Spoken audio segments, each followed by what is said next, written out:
નમસ્કાર, જય હિન્દ. કેમ છો બધા? એકદમ મજામાં.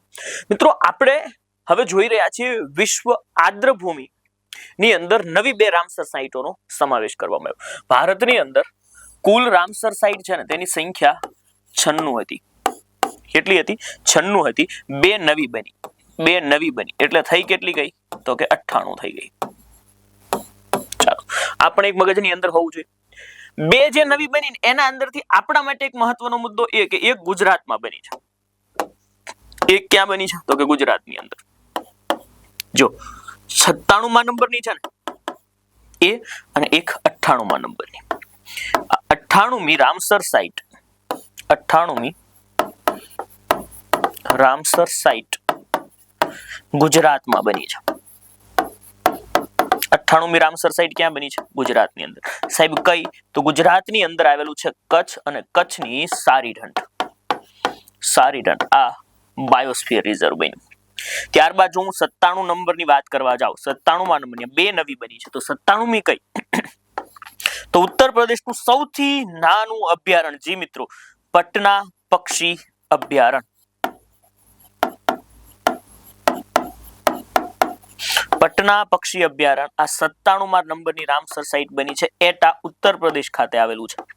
આ ક્યાં આવેલું છે? એટા ઉત્તર પ્રદેશ ખાતે આવેલું છે. આ પણ મગજની અંદર તમે રાખજો, કેમ કે પટના પક્ષી અભયારણ્ય ક્યાં આવ્યું છે એવો પ્રશ્ન હવે પૂછશે. લોકો બિહાર લખશે પણ આપણે લખવાનું થશે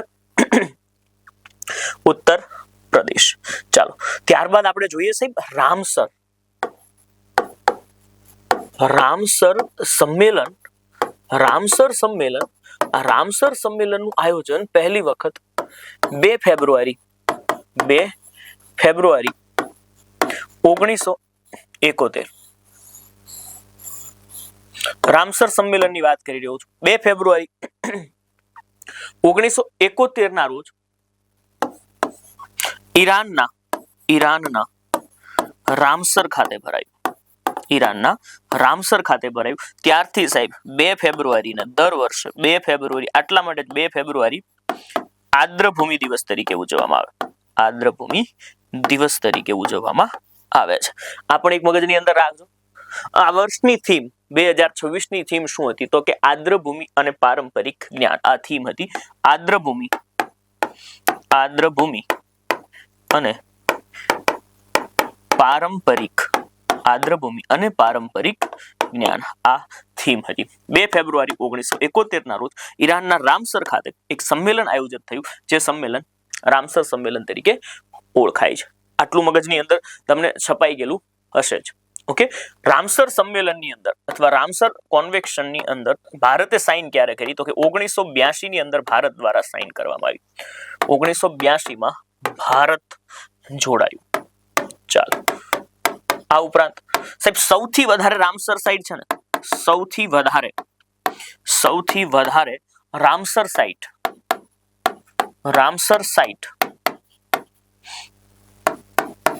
તમિલનાડુની અંદર આવેલું છે. તો ગુજરાતની અંદર તમને કુલ જોવા મળશે 5.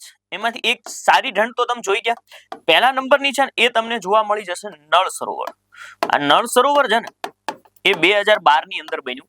પહેલું ગુજરાતની પહેલી રામસર સાઇટ 2012માં છે બની, અને આ તમને જોવા મળશે અમદાવાદ પ્લસ સુરેન્દ્રનગર જિલ્લાની અંદર જોવા મળી જશે. ચાલો, બીજા નંબર પર આવશે થોળ પક્ષી અભયારણ્ય. આ 2021ની અંદર બની. 2021ની અંદર બની. થોળ ક્યાં આવેલું છે? તો કે મહેસાણા.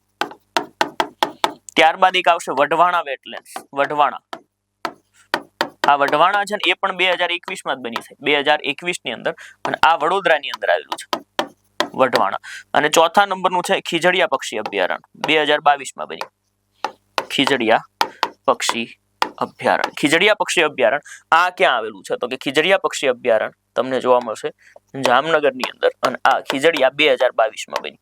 અને ત્યારબાદ છેક 2026ની અંદર તમને સારીઢંઢ જોવા મળી જશે. પ્રથમ છે ને પ્રથમ ચિલ્કા બન્યું હતું. પ્રથમ ચિલ્કા ભારતની અંદર પહેલું ચિલ્કા ઓડિશાની અંદર આવ્યું. એ જ વર્ષે બીજા નંબરે બની હતી કેવલાદેવ, રાજસ્થાનની અંદર આવ્યું. સમજ્યા? પ્રથમ ચિલ્કા હતી. તો આ માહિતી તમે જોઈ લીધી. તમે ખાસ જોયું નવી રામસર સાઇટ 2 બની, એની પણ વાત આપણે અહીંયા જોઈ લીધી. તમે અહીંયા જુઓ છો 98 રામસર સાઇટ જોવા મળી. અને એ પણ હવે તમે જોશો ને તો તમને એ ખબર પડશે કે દક્ષિણ એશિયાની અંદર સૌથી વધારે આપણી પાસે છે. સમજ્યા? આદ્રભૂમિને ઇકોસિસ્ટમની કિડની કહેવામાં આવે. યુપી નું પટના પક્ષી અભયારણ્ય એ યુપી નું છે, બિહારનું નથી. ઓકે, અને ગુજરાતનું સારીટણ કે જે કચ્છમાં આવ્યું છે. એક્ઝામ ટ્રેપ શું આવી શકે તો કે પટના પક્ષી અભયારણ્ય બિહારમાં નહીં પણ ઉત્તર પ્રદેશમાં આવેલું છે. વિશ્વ આદ્રભૂમિ દિવસ 2026 ની થીમ શું છે એ તમને ખબર જ છે, મેં લખાવી છે. ભારતમાં હવે કુલ કેટલી રામસર સાઇટ થઈ તો કે 96 હતી, 98 થઈ ગઈ. સૌથી વધારે તમિલનાડુની અંદર છે, ગુજરાતમાં 5 જોવા મળી જાય છે. ઓપરેશન હેરોપ 2.0. ઓપરેશન હેરોપ 2.0 છે એ પાકિસ્તાનની અંદર Balochistan liberation army BLA Balochistan liberation army BLA દ્વારા કરવામાં આવ્યું. Balochistan liberation army Pakistan.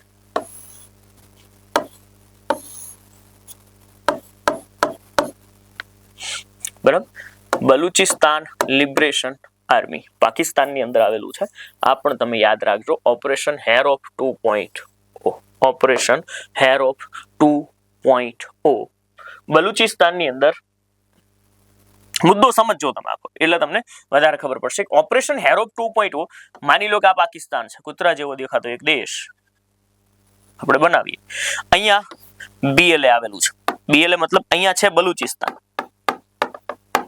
આ બલુચિસ્તાનનો એક લીડર અહીંયા એક આર્મી બનાવીને વસે છે, BLA બલુચિસ્તાન લિબરેશન આર્મી. આ બલુચિસ્તાન લિબરેશન આર્મીનો હેડ છે મીર યાર બલુચ.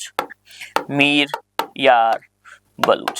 આ મીર યાર બલુચે પાકિસ્તાન પર હુમલો કરી દીધો. સાહેબ બલુચિસ્તાન અત્યારે પાકિસ્તાનનો ભાગ છે પણ આ લોકોએ હુમલો કરી દીધો. સાહેબ અહીંયા સૈનિકોને ખૂબ માર્યા. બરાબર, લગભગ 45 થી વધારે લોકોને મારવામાં આવ્યા બલુચિસ્તાન લિબરેશન આર્મી દ્વારા. કેટલા? 45 લોકોને મારવામાં આવ્યા. 45 જવાનોને મારવામાં આવ્યા. અહીંયાની પોલીસ જે બલુચિસ્તાનની અંદર પાકિસ્તાનની જે પોલીસ હતી એ કામ કરતી હતી, એમને જેલની અંદર પૂરી દેવામાં આવી અને મીર યાર બલુચ હુમલો કરી દીધો. આ એટલો ભયાનક હુમલો હતો કે ત્યાં ગૃહમંત્રી અને પાકિસ્તાન આખું હલી ગયું છે સાહેબ કે એમાં થશે શું. અને આ સાથે સાથે બલુચિસ્તાન અને પોતાને સ્વતંત્ર દેશ જાહેર કરતાની સાથે પોતાનું બંધારણ પણ રજૂ કરી દીધું છે કે અમારું બંધારણ આવું હશે. રિપબ્લિક બલુચિસ્તાન. સમજા? કુલ આ અલગ અલગ ઘણી બધી ભાષાઓની અંદર બલુચિસ્તાને પોતાનું બંધારણ રજૂ કર્યું છે. ઓપરેશન હેરોપ 2.0 આ પણ મગજમાં રાખજો. કોણે કર્યું છે તો કે Balochistan liberation army. Balochistan liberation army જે પાકિસ્તાનની અંદર છે. આ પાકિસ્તાન વાળા આમને આતંકવાદીઓ કહે છે અને એ લોકો પોતાને સ્વતંત્રતાના સેનાનીઓ કહી રહ્યા છે. તો આવું સામાન્ય રીતે થતું હોય છે. તમે જોઈ શકો છો આ કૂતરા જેવો દેખાતો દેશ હવે અલગ થઈ રહ્યો છે. ઓકે, ઓપરેશન હેરોપ ફેઝ 2 એ પણ યાદ રાખજો. ઓપરેશન હેરોપ ફેઝ 2 કોણે કર્યું? બલુચિસ્તાન લિબરેશન આર્મી દ્વારા. ભારતનું પ્રથમ શિપ બિલ્ડિંગ ક્લસ્ટર. આ પણ મગજમાં રાખજો. શિપ બિલ્ડિંગ ક્લસ્ટર છે ને એ ભારતનું પહેલું એકમાત્ર શિપ બિલ્ડિંગ ક્લસ્ટર પહેલું જ બની રહ્યું છે જ્યાં શિપનું નિર્માણ થશે. ભારત આત્મનિર્ભર બનવા જઈ રહ્યું છે થૂથુકુડી ખાતે. કઈ જગ્યાએ? થૂથુકુડી ખાતે. આ મગજમાં રાખજો, થૂથુકુડી. થૂથુકુડી. આ થૂથુકુડી છે ને એ તમિલનાડુની અંદર આવ્યું છે. ક્યાં આવ્યું છે? તમિલનાડુની અંદર. સાહેબ આમાં કોણ કોણ આ શિપ બિલ્ડિંગ ક્લસ્ટર બનાવી રહ્યું છે? ક્લસ્ટર એટલે કે સાહેબ એવો યુનિટ કે જે એક વસ્તુ પર ફોકસ કરતો. અહીંયા શિપ નિર્માણ થશે. શિપ ભાંગવાનું કામ નહીં થાય. શિપ ભાંગવાનું કામ આપણે ભાવનગરની નજીક અલંગ ખાતે થાય છે. અહીંયા શિપ બિલ્ડિંગ માટે ભારત સરકાર અને એની સાથે સાથે સાહેબ ભારત સરકાર અને તેની સાથે સાથે તમને જોવા મળી જશે તમિલનાડુ સરકાર. આ બંને સરકાર ભેગી થઈ અને બનાવી રહી છે ભારતનું પ્રથમ શિપ બિલ્ડિંગ ક્લસ્ટર. તમે જોશો થૂથુકડી તમિલનાડુ ખાતે મેક ઇન ઇન્ડિયા અને બ્લુ ઇકોનોમીનો ભાગ છે. આવી રીતે તમને શિપ બનતું જોવા મળી જશે. આ પ્રકારની વસ્તુ તમને ભારતનું પ્રથમ મેગા શિપ બિલ્ડિંગ ક્લસ્ટર કયા રાજ્યમાં બની રહ્યું છે તો સાહેબ તમિલનાડુ. તમિલનાડુની અંદર ક્યાં તો કે થૂથુકુડી ખાતે. ક્યાં? થૂથુકુડી ખાતે બની રહ્યું છે. ચાલો, સૂરજકુંડ મહોત્સવ. સાહેબ ભારતની અંદર હરિયાણાના ફરીદાબાદ ખાતે 39મા નંબરના સૂરજકુંડ મહોત્સવનું આયોજન થયું જેના થીમ સ્ટેટ 2 છે, ઉત્તર પ્રદેશ ને મેઘાલય અને ભાગીદાર દેશ ઇજિપ્ત છે. સૂરજકુંડ મહોત્સવ આ વર્ષે કેટલામો છે? 39મા નંબરનો છે. ક્યાં? આ સૂરજકુંડ મહોત્સવ ક્યાં આયોજિત થઈ રહ્યો છે? તો આ ફરીદાબાદ હરિયાણા. ફરીદાબાદ હરિયાણા ખાતે.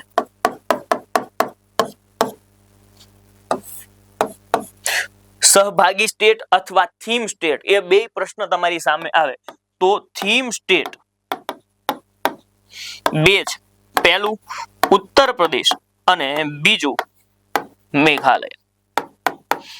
બરાબર, આ બે થીમ સ્ટેટ છે. એક તમારી સામે આવશે ભાગીદાર દેશ. આ સૂરજકુંડ મહોત્સવનો ભાગીદાર દેશ. ભાગીદાર દેશ. તો ભાગીદાર દેશ કોણ થશે? તો ભાગીદાર દેશ થશે ઇજિપ્ત. કોણ થશે? ઇજિપ્ત. ઓકે, ઇજિપ્ત ભાગીદાર દેશ અને આનો શુભારંભ સીપી રાધાકૃષ્ણનજી દ્વારા કરવામાં આવ્યો, જે આપણા ઉપરાષ્ટ્રપતિ છે. શુભારંભ કોના દ્વારા કરવામાં આવ્યો? શુભારંભ કોના દ્વારા કરવામાં આવ્યો? સીપી રાધાકૃષ્ણન દ્વારા. સીપી રાધાકૃષ્ણનજી દ્વારા શુભારંભ કરવામાં આવ્યો છે. ઓકે, સૂરજકુંડ મહોત્સવ સીપી રાધાકૃષ્ણન. આટલું મગજની અંદર છાપેલું રાખજો, તમારું કામ થઈ જશે આખા મહોત્સવનું. બસ આનાથી વિશેષ કઈ નહીં. સૂરજકુંડ ફરીદાબાદ આ વખતે 39મા નંબરનો મેળો હતો. કેટલામો?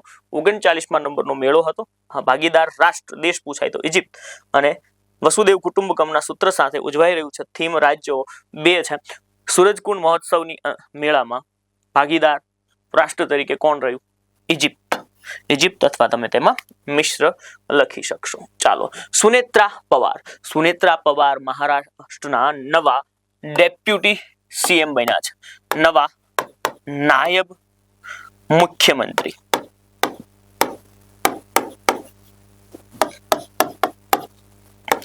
નવા શું બની ગયા છે? નાયબ મુખ્યમંત્રી. કોણ બન્યા છે? સુનેત્રા પવાર. આ સુનેત્રા પવાર કોણ છે? તો કે સાહેબ અજીત પવાર જે નાયબ મુખ્યમંત્રી હતા, બારામતી ખાતે પ્લેન દુર્ઘટનાની અંદર નાયબ મુખ્યમંત્રી તરીકે કાર્યરત એવા દિવંગત અજીત પવારના પત્ની છે સુનેત્રા પવાર. આ નાયબ મુખ્યમંત્રી બને છે અજીત પવારના મૃત્યુ પછી. કોણ બને છે? મહારાષ્ટ્રના. નામ શું છે એમનું? સુનેત્રા. સુનીતા નહીં હો, સુનેત્રા પવાર. સુનેત્રા પવારજી. સાહેબ કોણ છે મુખ્યમંત્રી અહીંયા? સીએમ કોણ છે મહારાષ્ટ્રની અંદર? આખા મહારાષ્ટ્રના બોડીને સમજવાની ટ્રાય કરી તો મહારાષ્ટ્રની અંદર સીએમ છે દેવેન્દ્ર ફડણવીસ. દેવેન્દ્ર ફડણવીસ. પછી એક નાયબ મુખ્યમંત્રી બે છે. નાયબ મુખ્યમંત્રી એક તો એકનાથ શિંદેજી છે. એકનાથ, બે નાથ નહીં, એકનાથ શિંદે. અને બીજા હવે કોણ નવા કોણ બન્યા છે નાયબ મુખ્યમંત્રી? તો એ પણ તમને જોવા મળશે સુનેત્રા પવાર. સાહેબ સંસદ સભ્ય હતા સુનેત્રા પવાર, જ્યાંથી તેમને રાજીનામું આપ્યું છે. બરાબર, અને એનસીપી ના નવા અધ્યક્ષ પણ બન્યા છે સુનેત્રા પવાર. એનસીપી જે અજીત પવારની પાર્ટી હતી ને, એનસીપી ના નવા અધ્યક્ષ બન્યા છે. મે બી જે સંસદની અંદર પદ ખાલી પડ્યું છે ત્યાં અજીત પવારના દીકરાની અથવા સુનેત્રા પવારના જે દીકરા છે તે ત્યાં આવી જશે. મહારાષ્ટ્રના રાજ્યપાલ. આ પણ એક મસ્ત મજાનો પ્રશ્ન છે. જે ગુજરાતના રાજ્યપાલ છે એ જ હાલ મહારાષ્ટ્રના પણ રાજ્યપાલ છે, કેમ કે સીપી રાધાકૃષ્ણનજી જ્યારે મહારાષ્ટ્રના રાજ્યપાલ હતા એ ઉપરાષ્ટ્રપતિ બન્યા છે, તો તે પદ ખાલી પડતા આચાર્ય દેવવ્રતને વધારાનો ચાર્જ આપવામાં આવ્યો છે. આચાર્ય દેવવ્રત. ઓકે, ચાલો જો અહીંયા તમે જોશો અજીત પવારના નિધન બાદ સુનેત્રા પવારજી નવો હોદ્દો સંભાળી રહ્યા છે. તો મહારાષ્ટ્રના પ્રથમ મહિલા મુખ્યમંત્રી કોણ છે? તો આ બધા નામ એવા છે કે જેમાં તમે કન્ફ્યુઝ થઈ જાઓ, પણ અજીત પવાર પરથી સુનેત્રા પવાર યાદ રાખજો. 16મું નાણાં પંચ. આજે 16મું નાણાં પંચ આવ્યું છે સાહેબ. એ 16મા નાણાં પંચની 3 વસ્તુ હું તમને અત્યારે લખાવું છું. 16મા નાણાં પંચે એવી જાહેરાત કરી છે કે 41% પૈસા રાજ્યને વહેંચવા. કેટલા? 41% પૈસા રાજ્યને વહેંચી દેવાના છે. આ અંતર્ગત સૌથી વધારે લાભ કોને થઈ રહ્યો છે? સૌથી વધારે લાભ કોને થઈ રહ્યો છે? તો સૌથી વધારે લાભ આ નાણાં પંચની અંદર વાત કરવામાં આવી છે. સૌથી વધારે નાણાંનો લાભ સૌથી વધારે કોને મળે છે? એમની સૌથી વધારે લાભ કોને થશે? તો સાહેબ સૌથી વધારે લાભ એટલે કે જેના પૈસા સૌથી વધારે વધારવામાં આવ્યા છે એમાં એક છે કર્ણાટક. કર્ણાટકને પૈસા ખૂબ વધારીને આપવાના છે. બીજા નંબરે છે કેરળ, કેરળને પણ પૈસા વધારીને આપવાના છે. ત્રીજા નંબરે છે ગુજરાત. આ ત્રણના પૈસાની અંદર શું થયો છે? વધારો થયો છે. સૌથી વધારે ઘટાડો કોને? ઓછા નથી આપવાનો, પૈસા તો વધશે પણ ઘટાડો કોને થયો છે સાહેબ? ઘટાડામાં એક યાદ રાખવું હોય તો એક યાદ રાખજો, કોણ? મધ્યપ્રદેશ, કેમ કે ત્યાં ગુજરાત નહીં આવે. બાકી બીજા નંબરે મધ્યપ્રદેશ, ઉત્તર પ્રદેશ અને પશ્ચિમ બંગાળ આવશે. મધ્યપ્રદેશ, બીજા નંબરે ઉત્તર પ્રદેશ અને ત્રીજા નંબરે પશ્ચિમ બંગાળ આવશે. આમના પૈસાની અંદર આ નાણાં પંચ આવ્યા બાદ ઘટાડો થશે. તો સૌથી વધારે લાભ કોને થશે? કર્ણાટકને થશે. બીજા નંબરે કેરળને થશે. ત્રીજા નંબરે કોને? ગુજરાતને થશે. આવો કંઈક તમારી સામે પ્રશ્ન આવી જાય તો તમે ખાસ ધ્યાન રાખજો. ઓકે, આ 16મું નાણાં પંચ હતું. આ 16મું નાણાં પંચ હતું, એ પણ તમારે યાદ રાખવાનું છે. સમજી ગયા? નાણાં પંચની રચના 280 મુજબ થાય છે અને અનુચ્છેદ 281 મુજબ એ આ રિપોર્ટ આપતા હોય છે.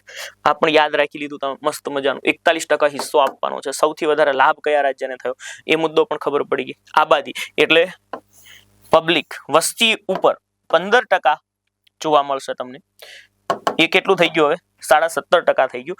હાલ અધ્યક્ષ કોણ છે? અરવિંદ પનગડિયાજી. નાણાં પંચ 16મા નાણાં પંચના અધ્યક્ષ કોણ છે? અરવિંદ પનગડિયા. જો 16મા નાણાં પંચના અધ્યક્ષ અરવિંદ પનગડિયા છે તો અહીંયા તમને સચિવ કોણ જોવા મળશે? નાણાં પંચના સચિવ કોણ જોવા મળશે? ઋત્વિક રંજન પાંડે. કોણ? ઋત્વિક રંજન પાંડે. સમજ્યા? જો હું તમને એવું કહેતો કે આબાદી છે ને, આબાદી મતલબ થાય પબ્લિક. 16મા નાણાં પંચની અંદર વધારો કરવામાં આવ્યો છે. પબ્લિક એટલે કે તમે એવું કહી શકો વસ્તી. ચાલો શુદ્ધ ગુજરાતીમાં લખ્યા વસ્તી. જો 16મા નાણાં પંચ મુજબ વસ્તીમાં તમને જોવા મળશે 17.5%. રાજ્યની વસ્તીને જોવાની, જેટલી વધારે વસ્તી એ પ્રમાણે 17.5% મળશે. બરાબર. 15મા નાણાં આયોગની અંદર કેટલા હતા? તો કે સાહેબ ખાલી 15%. વસ્તી આધારિત કેટલા? 15%. જન્મ અને મૃત્યુ આ બંનેને પણ જોવામાં આવશે. જન્મ અને મૃત્યુ. જો આ જન્મ મૃત્યુની હું તમને વાત કરવા જાઉં તો જન્મ મૃત્યુના આધારે 16મા નાણાં પંચની અંદર 10% હતું. કેટલું હતું? 10% હતું. જે ચેન્જ કરી નાખ્યું. જે ચેન્જ કરીને કેટલું કર્યું? 12.5% કર્યું. કેટલું? 12.5% કરી નાખ્યું. આ ઉપરાંત તમે જોવા જશો ક્ષેત્રફળ. રાજ્યનું ક્ષેત્રફળ કેટલું છે? તો ક્ષેત્રફળના 10% હતા. કેટલા હતા? પહેલા 10% હતા. હવે કેટલા કરી નાખ્યા? 15%. તો કયા કયા વસ્તુને ધ્યાનમાં રાખવામાં આવશે નાણાંની વહેંચણી કરવા માટે એ પણ અહીંયા સ્પષ્ટતા કરી. રાજ્યની વસ્તી જે હશે ને તેના 17.5% કર્યા છે. પહેલા કેટલા હતા? 15. બરાબર.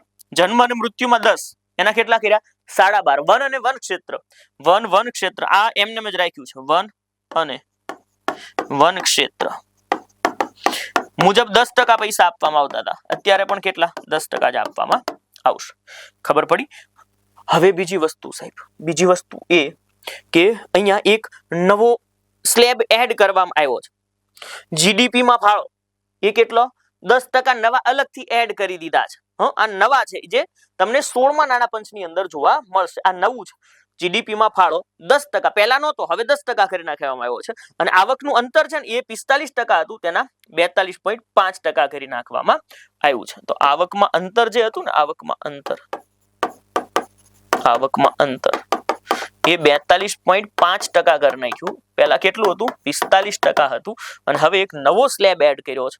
નવો જ સ્લેબ એડ કર્યો છે અને એ છે જીડીપી માં ફાળો. જીડીપી માં કયો રાજ્ય કેટલો ફાળો આપી રહ્યો છે?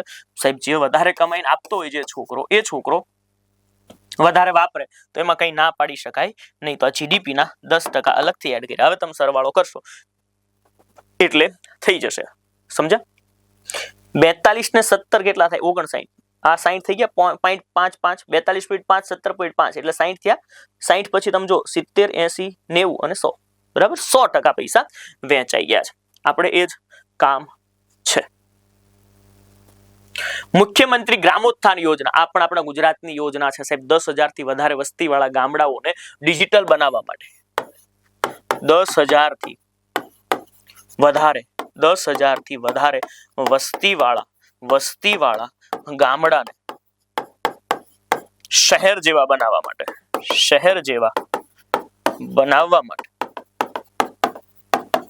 સાહેબ અહીંયા રોડ, ઇન્ફ્રાસ્ટ્રક્ચર, પછી વસ્તુઓ મળવી સહેલી, આ ઉપરાંત તમે એવું કહી શકો શિક્ષણનું માધ્યમ સારું, આ બધી વ્યવસ્થા કરવામાં આવી છે. ગ્રામોત્થાન, મુખ્યમંત્રી ગ્રામોત્થાન યોજનાની શરૂઆત આણંદથી કરવામાં આવી છે. આણંદથી. બરાબર. પણ કામ ક્યાં લાગશે તો કે 10,000 થી વધારે વસ્તીવાળા ગામડાઓની અંદર આ ગ્રામોત્થાન યોજના તમને થતી જોવા મળી જશે. ગ્રામીણ ગુજરાત બનશે ડિજિટલ. ભાદરણ, આ ભાદરણ ગામ છે આણંદની અંદર આવેલું છે. તમે અહીંયા જોશો તો તમને દેખાશે. મુખ્યમંત્રી ભૂપેન્દ્રભાઈ પટેલે એની શરૂઆત કરી. ગામડું આવું ડિજિટલ બનાવવાનું છે, બરાબર. ઘર સરકાર ન બનાવી શકે તો કઈની રોડ બનાવવાના છે. હે, તમે જો સીસીટીવી કેમેરા, આવું બધું વિચાર શ્રેણી છે. આવું બધું થાય કે ન થાય એ ભવિષ્યના ગર્ભમાં રહેલી વસ્તુ છે. બાકી તમને મને બધી ખબર જ હોય છે. લક્ષ્યાંક શું છે? 10,000 થી વધુ વસ્તી હોય ને એ ગામડા ટાર્ગેટ કરવાના છે. મુખ્યમંત્રી ગ્રામોત્થાન યોજના હેઠળ કયા વસ્તી માપદંડ ધરાવતા ગામોને સમાવેશ કરવામાં આવ્યો? 10,000 થી વધુ. 10,000 થી વધુ જેમની વસ્તી હોય ત્યાં સડક બનાવવાની છે, ત્યાં સોલાર બનાવવાની છે, ત્યાં કેમેરાઓ, ડિજિટલ ઇન્ફ્રાસ્ટ્રક્ચર ઊભું કરવાનું છે, ત્યાં ગટર વ્યવસ્થાની વાત કરવાની છે. આ બધું આવશે. પણ આનો શુભારંભ કોણે કર્યો?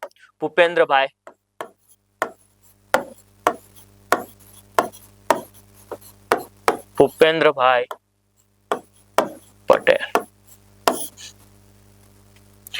ગ્રેમી એવોર્ડ ખાસ કરીને યાદ રાખજો, સંગીત ક્ષેત્રનો આ નોબેલ પુરસ્કારથી કંઈ ઓછો કહી શકાય નહીં. દલાઈ લામાને આપવામાં આવ્યો. આ ગ્રેમી એવોર્ડ 68મા ક્રમનો હતો.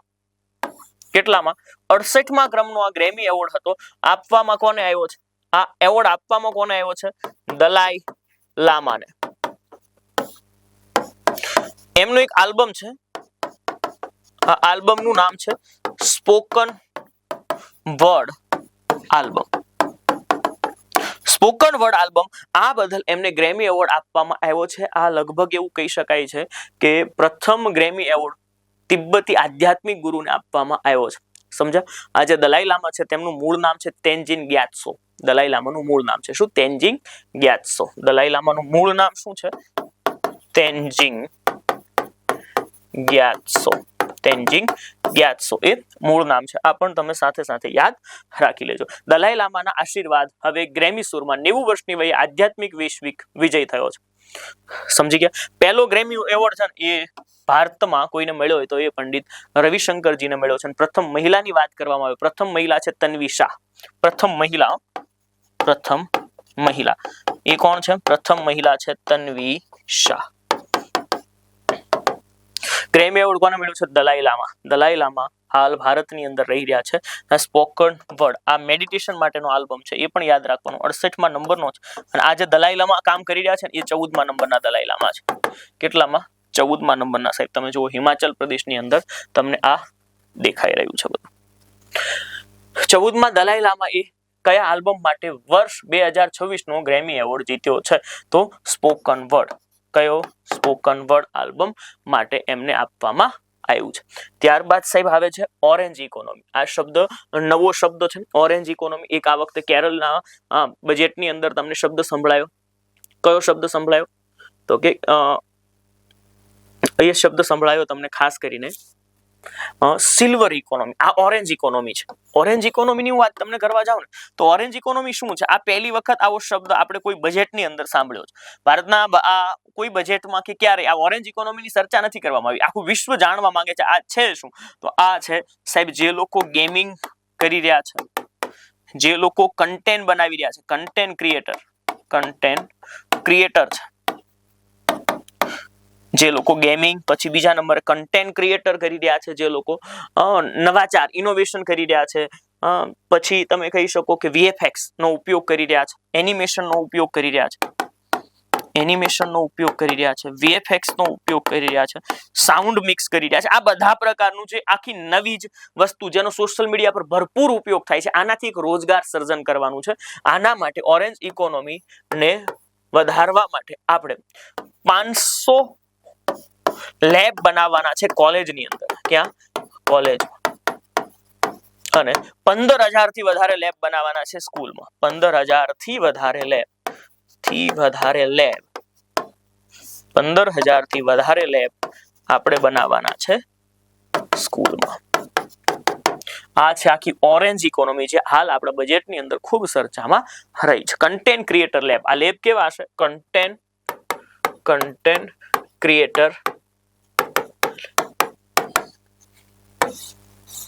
તો આ બજેટની અંદર ખૂબ ચર્ચામાં રહ્યું ઓરેન્જ ઇકોનોમી. તમારી સામે છે ઓરેન્જ ઇકોનોમી શું છે?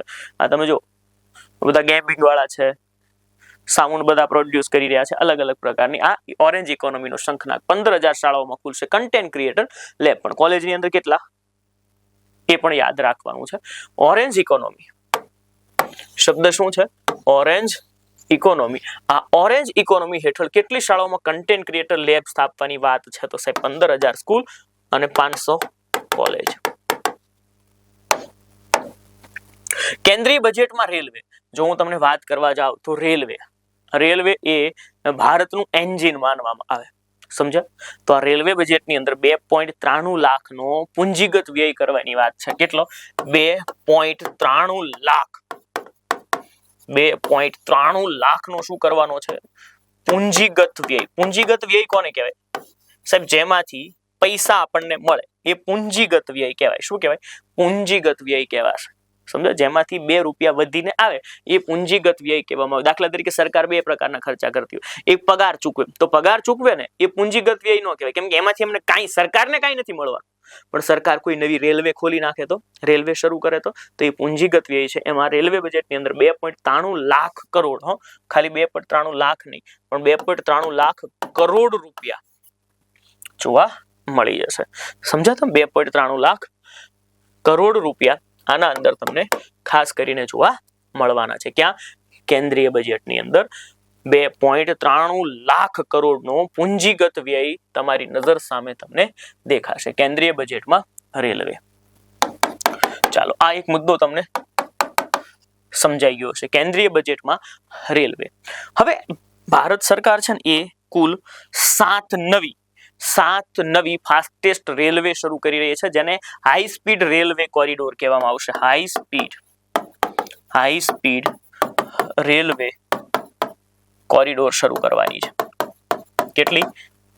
7. જો આના વિશે તમારે યાદ રાખવી હોય 7 રેલવે ને, તો મુંબઈ થી હૈદરાબાદ,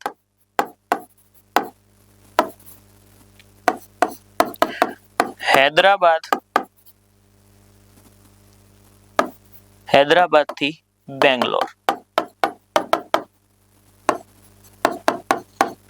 બેંગ્લોર થી ચેન્નઈ.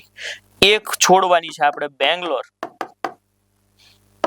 બેંગ્લોર થી ચેન્નઈ થઈ ગઈ ને, તો બેંગ્લોર થી ચેન્નઈ.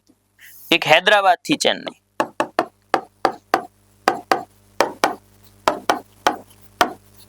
તો આ પ્રમાણે રેલવે તમને ચાલતી જોવા મળશે. એક મુંબઈ પુણે વચ્ચે દોડશે. મુંબઈ પુણે. સમજ્યા? મુંબઈ થી પુણે આ એક ચાલશે. એક પુણે થી હૈદરાબાદ છે. અહીંયા એક સુધારી નાખજો. પુણે થી હૈદરાબાદ છે. પુણે હૈદરાબાદ. ત્યારબાદ આ રીતે દિલ્હી થી વારાણસી, વારાણસી થી સિલિગુડી, વારાણસી અને વારાણસી થી સિલિગુડી. આવી રીતે આ તમને જોવા મળી જશે. અહીંયા 5 છે અને 2 અહીંયા છે. 7 હાઈ સ્પીડ રેલવે શરૂ કરવાની છે. ખાસ કરીને તમે યાદ રાખજો 2.93 લાખ કરોડ. સમજ્યા? એક મુદ્દો તમે મગજમાં રાખજો. જો કે ભારતીય રેલવેની હાઈ સ્પીડ છલાંગ 2.93 લાખ કરોડના રોકાણ સાથે 7 નવા કોરિડોર તૈયાર કરવામાં આવશે. 7 નવા કોરિડોર તૈયાર કરવામાં આવશે. આ પણ તમે જોઈ લીધું. રેલવે બજેટ એ છે ને એ કેન્દ્રીય બજેટ અને રેલવે બજેટ છે ને એ 1924માં એક કરવામાં આવ્યું હતું એકવર્થ સમિતિની ભલામણથી, અને 2017 થી રેલવે બજેટ અને કેન્દ્રીય બજેટ બે પાછા ભેગા કરી દેવામાં આવ્યા. પહેલા અલગ કર્યા અને પછી શું કર્યા? ભેગા કર્યા. વિવેક દેબરોય સમિતિ, એક જ બજેટ રજૂ થાય છે. 2017 થી વિવેક દેબરોય સમિતિએ ભલામણ કરી કે હવે અલગ અલગ બજેટ રજૂ કરવાની જરૂર નથી. જો અહીંયા તમને દેખાઈ રહ્યું છે. ભારતીય રેલવે દ્વારા તાજેતરમાં હાઈ સ્પીડ રેલવે કોરિડોર નીચેનામાંથી કયા રૂટનો સમાવેશ થતો નથી? જો મુંબઈ થી પુણે, આ વારાણસી એટલે બનારસ કહેવાશે. મુંબઈ થી પુણે પણ આવે, હૈદરાબાદ થી ચેન્નઈ પણ આવે, અમદાવાદ થી મુંબઈ ના આવે. 2.93 લાખ કરોડનો ખર્ચો આપણે કરવા જઈ રહ્યા છે.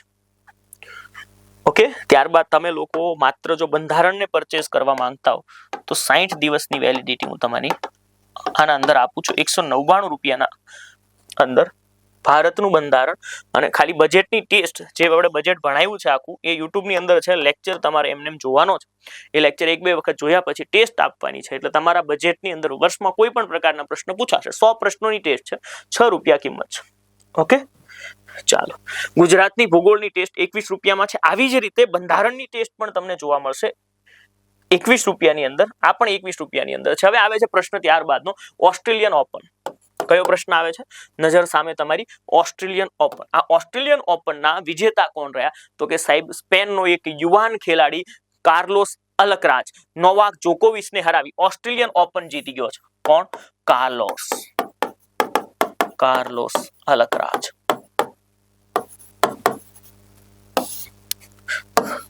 કોને હરાવીને જીત્યો છે? નોવાક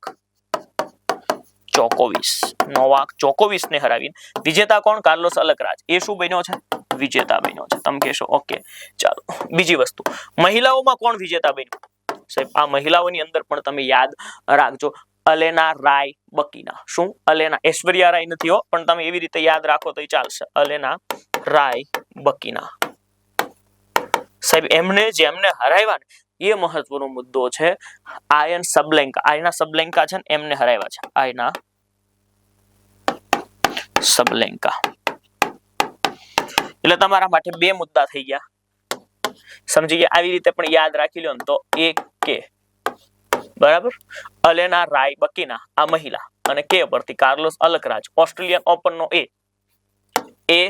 કે ઓસ્ટ્રેલિયન ઓપન કોણ જીત્યું? તો કે એ કે એ પરથી પહેલા લેડીઝ ફર્સ્ટ હોય એટલે અહીંયાથી અલેના રાય બકીના અને કે ઉપરથી કાર્લોસ અલકરાજ. એક કે યાદ રાખો સાહેબ, ઓપ્શન ની અંદર એ ને કે જે મહિલા પૂછવું હોય તો એ અને પુરુષનું નામ પૂછવું હોય તો કાર્લોસ અલકરાજ વિજેતા બન્યા. કાર્લોસ અલકરાજ છે એ સ્પેનના છે. ક્યાંના છે? સ્પેનના છે. જો તમે જોવા જશો અલેના રાય બકીના એ કઝાકિસ્તાનના છે. ઉઝબેકિસ્તાન નહીં, કઝાકિસ્તાન. ક્યાંના છે? કઝાકિસ્તાનના છે. આ પણ મગજની અંદર છાપેલું રાખજો. વર્ષનું પહેલું હોય છે આ ગ્રાન્ડ સ્લેમ જે ટેનિસનું જોવા મળે છે. ઓસ્ટ્રેલિયન ઓપન કાર્લોસ અલકરાજે ફાઇનલમાં કોને હરાવ્યા? આ પ્રશ્ન છે. નોવાક જોકોવિચ.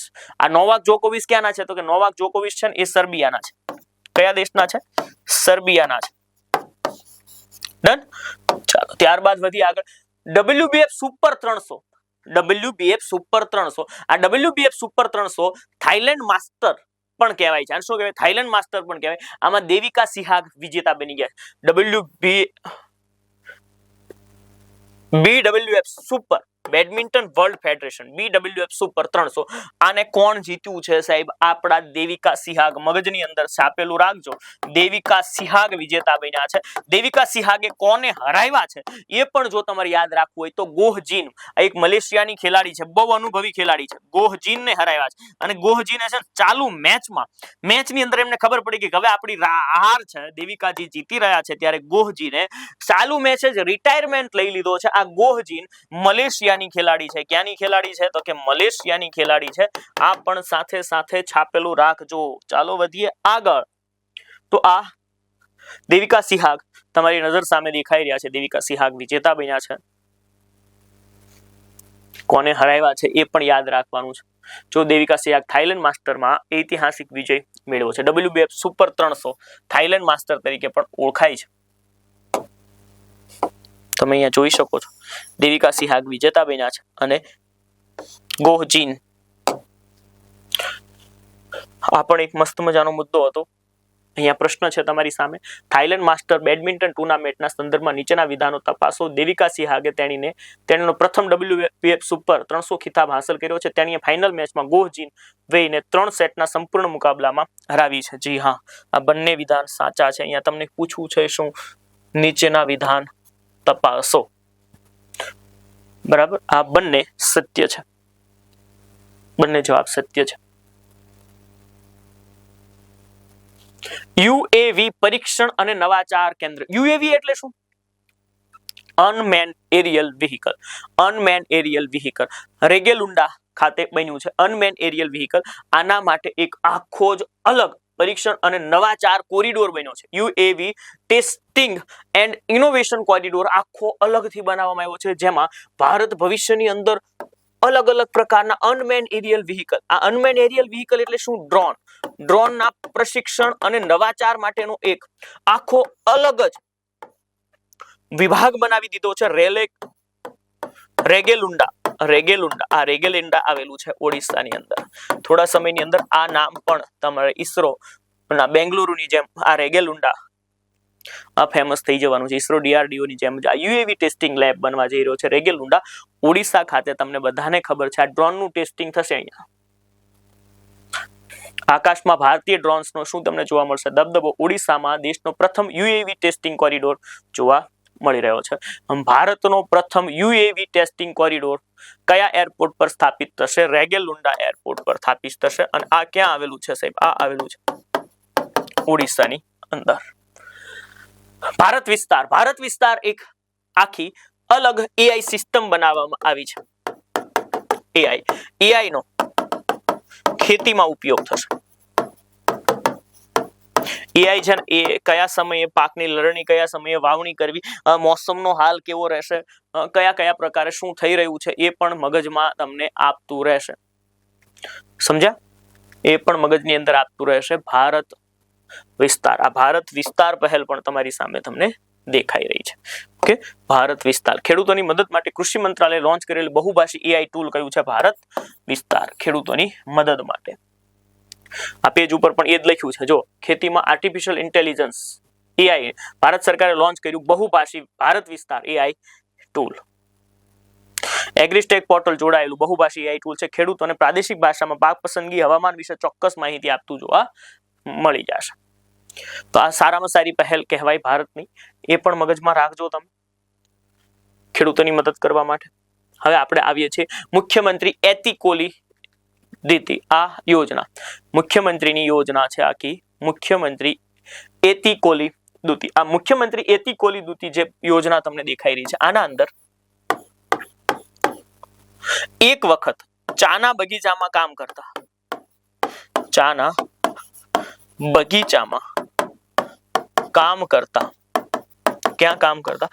બગીચામાં કામ કરતા મજૂરોને સન્માનિત કરવામાં આવશે. મજૂરોને 5,000 રૂપિયા આપવામાં આવશે. કેટલા? એક જ વખત મજૂરોને વન ટાઈમ. આ પેમેન્ટ કયા સિદ્ધાંતથી આપવામાં આવશે? One time. દર મહિને કે દર વર્ષે એવું નથી, એક વખત 5,000 રૂપિયા આપવામાં આવશે. આ યોજના છે મુખ્યમંત્રી એતિકોલી દૂતી. આ કયા રાજ્યની યોજના છે સાહેબ? ચા ક્યાંની ફેમસ છે? અસમની. અસમના સીએમ હેમંતો બિસ્વા શર્માએ જાહેરાત કરી છે મુખ્યમંત્રી એતિકોલી દૂતી યોજના થી. સમજી ગયા તમે? મુખ્યમંત્રી એતિકોલી દૂતી યોજના તિનસુકિયા પ્રદેશની અંદર અથવા આખા રાજ્યની અંદર જે લોકો ચા સાથે કામ કરી રહ્યા છે તેમને એક વખત પૈસા આપવામાં આવશે. એતિકોલી દૂતી હેઠળ ચાના શ્રમિકોને કેટલી આર્થિક સહાય આપવામાં આવવાની છે? 5,000 રૂપિયાની આર્થિક સહાય આપવામાં આવશે. ઓકે, હવે ત્યારબાદ આપણે આગળ વધીએ છીએ. ખંજર અભ્યાસ. આ ખંજર યુદ્ધ અભ્યાસ છે એ 13મા નંબરનો થયો છે. આ વખતે કેટલામો ક્રમ કેટલામો છે? 13મા નંબરનો યુદ્ધ અભ્યાસ છે. ખંજર છે ભારત અને કિર્ગિસ્તાનની વચ્ચે થાય. આ યુદ્ધ અભ્યાસ કોના વચ્ચે થાય? ભારત પ્લસ કિર્ગિસ્તાન. આ બંને વચ્ચે યુદ્ધ અભ્યાસ થાય છે. આ વખતે અસમમાં થયો. હોસ્ટ કોણ હતું? હોસ્ટ હતું અસમ, અથવા તમે એને આસામ પણ કહો છો. તો આ અસમ અથવા આસામ હોસ્ટ હતું. આ ખંજર યુદ્ધ અભ્યાસ થયો 13મા નંબરનો. 14 દિવસ સુધી ચાલે છે. બે બીજા યુદ્ધ અભ્યાસ યાદ રાખજો. એક છે ડસ્ટલિંગ. આ ડસ્ટલિંગ છે એ ભારત અને ઉઝબેકિસ્તાન વચ્ચે થાય. કાજિંદ ભારત અને કઝાકિસ્તાન વચ્ચે યુદ્ધ અભ્યાસ આ થતા તમને જોવા મળતા હોય છે. ત્યારબાદ આપણે આ જોયું કે ભારત અને કિર્ગિસ્તાન વચ્ચે ખંજર સૈન્ય અભ્યાસની 13મી આવૃત્તિ ક્યાં આયોજિત થઈ? તો આસામની અંદર આ યુદ્ધ અભ્યાસ થયો છે. SFDR solid fuel. Solid fuel એટલે ઘન બળતણ થશે. ઘન બળતણ. Solid fuel ducted ramjet. આ રેમજેટ નો મતલબ શું થાય? રેમજેટ એન્જિન, કોઈ પણ રેમજેટ એન્જિન હોય, બે શબ્દ તમારે સમજવાના છે. એક સોલિડ ફ્યુલ અને બીજો શબ્દ તમારે સમજવાનો છે રેમજેટ. આ બે વસ્તુ સમજો. Solid fuel ducted ramjet. Ramjet એટલે શું? માનો કે આપણી પાસે ઈંધણ તરીકે હાઇડ્રોજન હોય ને, તો આપણે અત્યાર સુધી એન્જિનની અંદર શું કરતા? જ્યાં સુધી રેમજેટ એન્જિનની શોધ નહોતી થઈ ત્યાં સુધી આપણે ઓક્સિજન સાથે આપતા. હાઇડ્રોજન અને ઓક્સિજન આ બંને લિક્વિડ સ્વરૂપે આપણે અંદર ભરીને જ રાખતા. કેમ કેમ કે હાઇડ્રોજન છે ને એ દહનશીલ છે, એ પોતે બળતણનું કામ કરે છે, પણ આ કોઈ પણ બળતણ હોય તેને સળગાવવાનું કામ કોણ કરતું હોય છે? તો કે ઓક્સિજન વાયુ. આ બે સળગે, સમજ્યા? આ બેના કારણે આગ લાગે. હવે શું થાય કે જે રેમજેટ એન્જિન હોય ને એના અંદર સાહેબ ખાલી હાઇડ્રોજન જ ભરવામાં આવે, ઓક્સિજન નથી ભરવામાં આવતો. તો ઓક્સિજન શું કરે? ઓક્સિજન છે ને એ બહારના વાતાવરણમાંથી પ્રાપ્ત કરી લે. આને શું કહેવાય? રેમજેટ એન્જિન કહેવાય. સમજી ગયા? હવે સોલિડ ફ્યુલ, આ સોલિડ ફ્યુલ છે ને એનો મતલબ એવો થશે કે જે પ્રારંભિક તબક્કો હશે ને એ ઘન બળતણનો હશે, તેનાથી પ્રપલ્શન થશે. પ્રપલ્શન એટલે ધક્કો, પહેલો ધક્કો. સમજ્યા? પહેલો ધક્કો તમને આ સોલિડ ફ્યુલ થી મળતો જોવા મળી જશે. Solid fuel ducted ramjet, solid fuel ducted ramjet, solid fuel ducted ramjet, solid fuel ducted ramjet, solid fuel ducted ramjet, solid fuel ducted ramjet. આ યાદ રાખજો, SFDR, solid fuel ducted ramjet, solid fuel ducted ramjet. આ ક્યાંથી સાહેબ અને કોણે પરીક્ષણ કર્યું? બે મુદ્દાઓ છે. પરીક્ષણ DRDO એ કર્યું. કોણે કર્યું? Defence research and development organisation, જેની સ્થાપના 1958 ની અંદર થઈ અને જેનું હેડક્વાર્ટર નવી દિલ્હીની અંદર આવેલું છે, જેના અધ્યક્ષ સમીર કામત છે. Okay, done. સમજી ગયા? પરીક્ષણ DRDO એ કર્યું ઓડિશાના ચાંદીપુર ખાતેથી. ચાંદીપુર, ઓડિશાથી. આખો મુદ્દો તમારી નજર સામે તમને ક્લિયર થઈ ગયો હશે. સમજી ગયા? સોલિડ ફ્યુલ ડક્ટેટ રેમજેટ, હવામાં માર કરતી મિસાઇલની રેન્જ વધારવા માટે એનું સાહેબ વજન ઘટી જશે આ રીતે જ્યારે ઉપયોગ કરવામાં આવશે રેમજેટનો, અને પ્રપલ્શન સારું થશે તો DRDO. આ DRDO શું છે? તો જો defence research and development organisation, defence research and development organisation કહેવાશે. Defence research and development organisation, defence research and development organisation આને કહેવામાં આવશે. Defence research and development organisation કહેવામાં આવશે. આ મુદ્દો પણ તમને ખબર પડી ગઈ હોવી જોઈએ. સમજી ગયા? આ DRDO ની સ્થાપના 1 જાન્યુઆરી 1958 ના રોજ થઈ. આ DRDO નું હેડક્વાર્ટર આવેલું છે નવી દિલ્હીની અંદર. ક્યાં આવેલું છે? નવી દિલ્હીની અંદર DRDO નું હેડક્વાર્ટર આવેલું છે. અને ત્યારબાદ બીજી વસ્તુ કે સાહેબ આના અધ્યક્ષ છે સમીર વી કામત. કોણ અધ્યક્ષ છે? સમીર વી કામત. સમીર કામત એ અધ્યક્ષ તમને જોવા મળે છે. ત્યારબાદ મુદ્દો આવે છે હેવન 1. ત્યારબાદ કોનો મુદ્દો આવે છે? હેવન 1. હેવન 1 છે એ વિશ્વનું પ્રથમ પ્રાઇવેટ સ્પેસ સ્ટેશન છે. હેવન 1 એ વિશ્વનું પ્રથમ પ્રાઇવેટ સ્પેસ સ્ટેશન છે. હવે તમને બધાને ખબર છે એક સ્પેસ સ્ટેશન તો ઓલરેડી રશિયા અને અમેરિકાએ બનાવેલું છે. આ સ્પેસ સ્ટેશન આંતરરાષ્ટ્રીય સ્પેસ સ્ટેશન કહેવાય. આ આંતરરાષ્ટ્રીય સ્પેસ સ્ટેશન, આંતરરાષ્ટ્રીય જે સ્પેસ સ્ટેશન છે, આ આંતરરાષ્ટ્રીય સ્પેસ સ્ટેશનની સ્થાપના 1998 ની અંદર થઈ. કયા વર્ષે થઈ? 1998 ની અંદર. કયા દેશે કરી? તો કે સાહેબ અમેરિકા અને રશિયા, અમેરિકા પ્લસ રૂસ, આ બે દેશે ભેગા થઈ અને આ આંતરરાષ્ટ્રીય સ્પેસ સ્ટેશનની સ્થાપના કરી. અહીંયા હમણાં જ એક પ્રથમ ભારતીય પહોંચ્યા. અહીંયા જનાર પ્રથમ ભારતીય કોણ? તો સાહેબ આ વ્યક્તિનું નામ છે શુભાંશુ શુક્લા. વ્યક્તિનું નામ શું છે? શુભાંશુ શુક્લા. ઓકે, આ નામ પણ તમે યાદ રાખજો. કોણ પહોંચ્યું છે ત્યાં? શુભાંશુ શુક્લા નામનો આપણો જવાન પહોંચ્યો છે. આ શુભાંશુ શુક્લા છે ને, આ શુભાંશુ શુક્લા, એમને હમણાં જ તાજેતરમાં અશોક ચક્રથી સન્માનિત કરવામાં આવ્યા છે. એક્ઝિયોમ મિશન અંતર્ગત એ પહોંચ્યા હતા. ચાલો, એ મુદ્દો ક્લિયર થઈ ગયો. સાહેબ હવે વસ્તુ એ છે કે પ્રથમ ભારતનું નથી, આ વિશ્વનું પ્રથમ પ્રાઇવેટ સ્પેસ સ્ટેશન છે. વિશ્વનું પહેલું આંતરરાષ્ટ્રીય સ્પેસ સ્ટેશન, પણ એ સરકાર દ્વારા બનાવવામાં આવ્યું છે. સમજ્યા? વાસ્ટ સ્પેસ નામની કંપની. હેવન 1 કોણ બનાવવાનું છે? વાસ્ટ સ્પેસ નામની કંપની.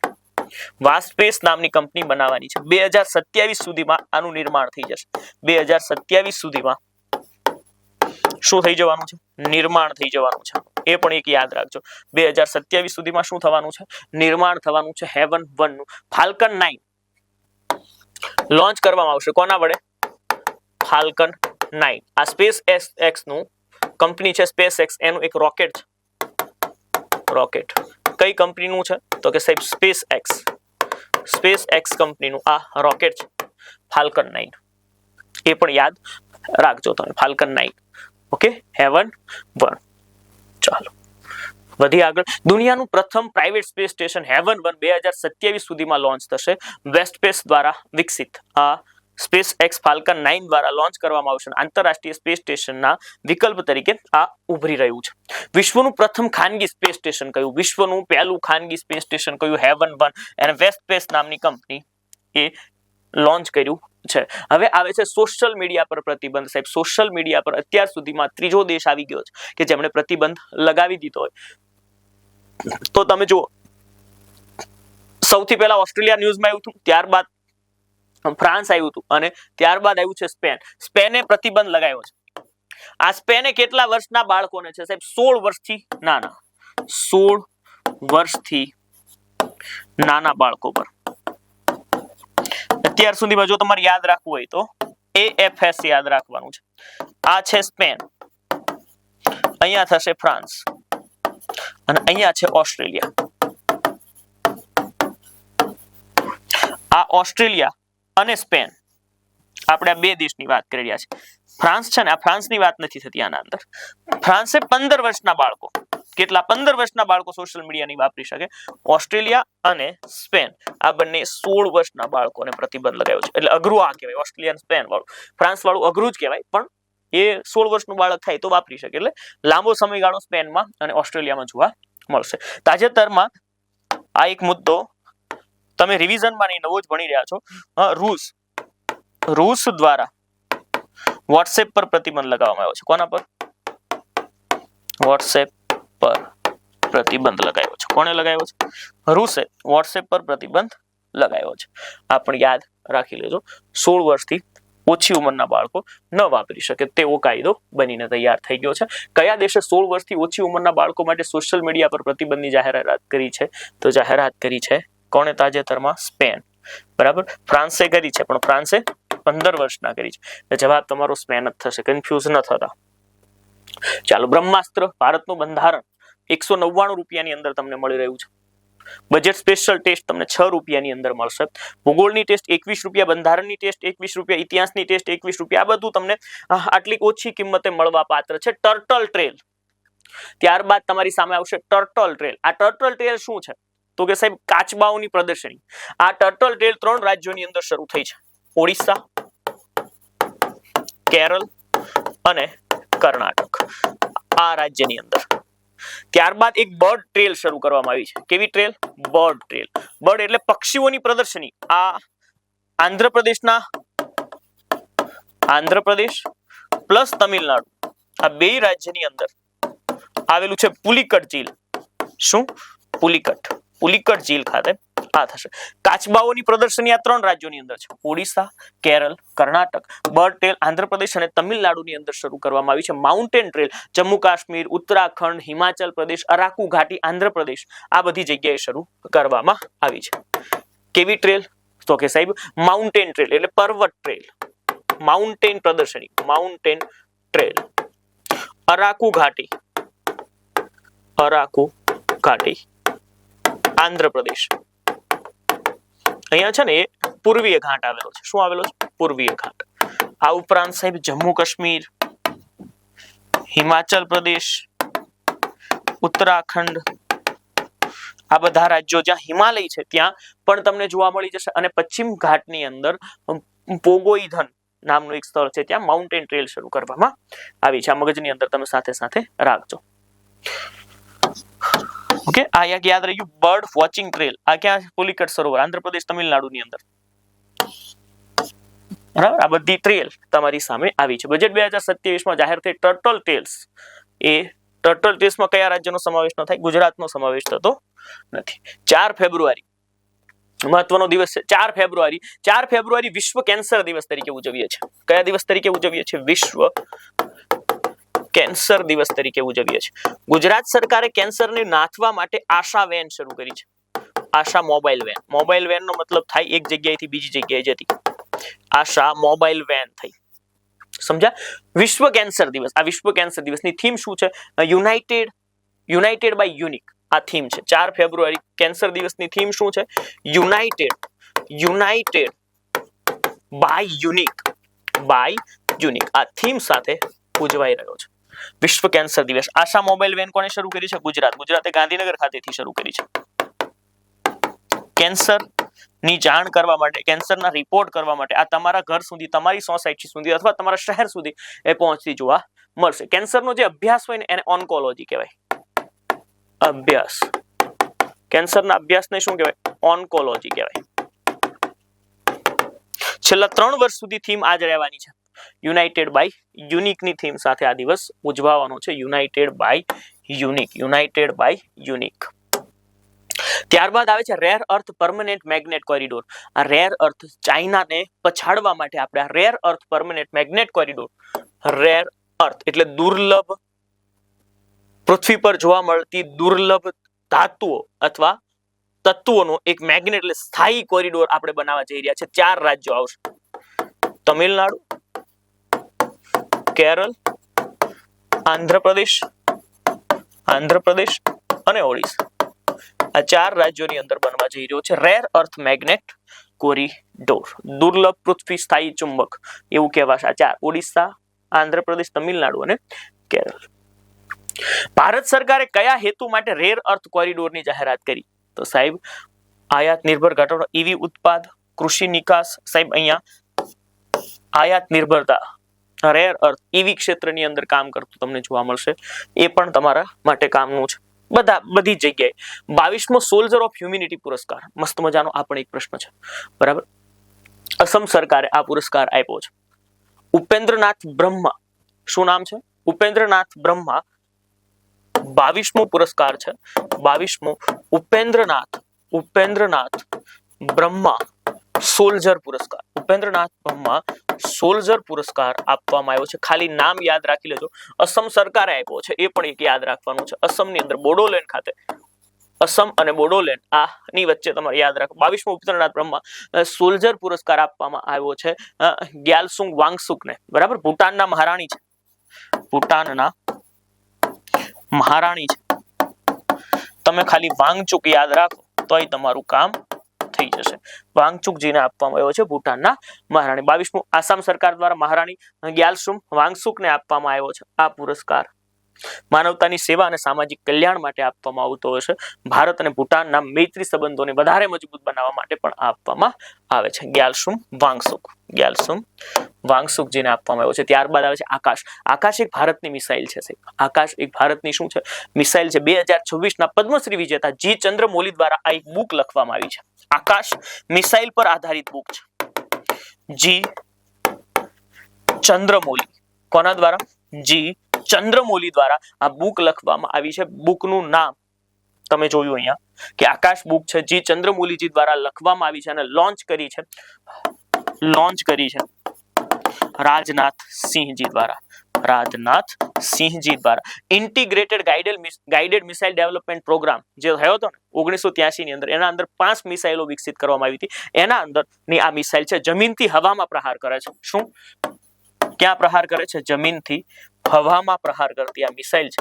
અને આના અંદર સંકળાયેલું એક રાજેન્દ્ર નામનું સંચાલન યંત્ર છે. રાજેન્દ્ર કે જે જ્યાંથી વસ્તુને લોન્ચ કરવામાં આવે છે, એ પણ તમે સાથે સાથે યાદ રાખજો. આ આકાશ મિસાઇલ પર બુક કોણે લખી છે? જી ચંદ્રમૌલીએ.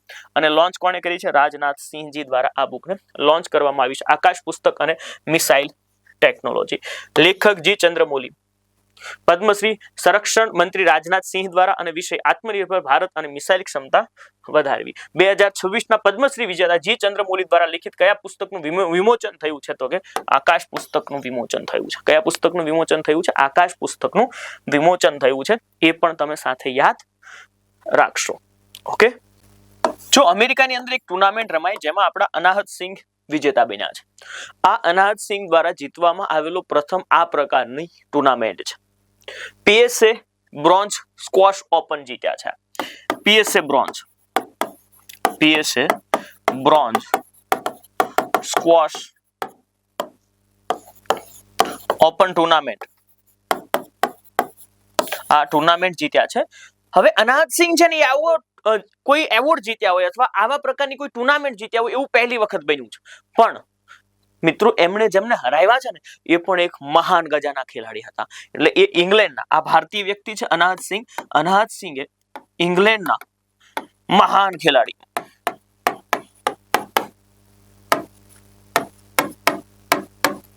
મહાન ખેલાડી, અને એ ખેલાડીનું નામ છે જોર્જિયા કેનોડી. બરાબર, જોર્જિયાને હરાવ્યા છે. જોર્જિયા કેનોડી, આ જોર્જિયા કેનોડીને હરાવ્યા છે. એટલે આ પણ એક બહુ મોટી વાત છે સાહેબ. આ ટુર્નામેન્ટનું આયોજન હોસ્ટ કોણ હતું? તો કે હોસ્ટ હતું અમેરિકા.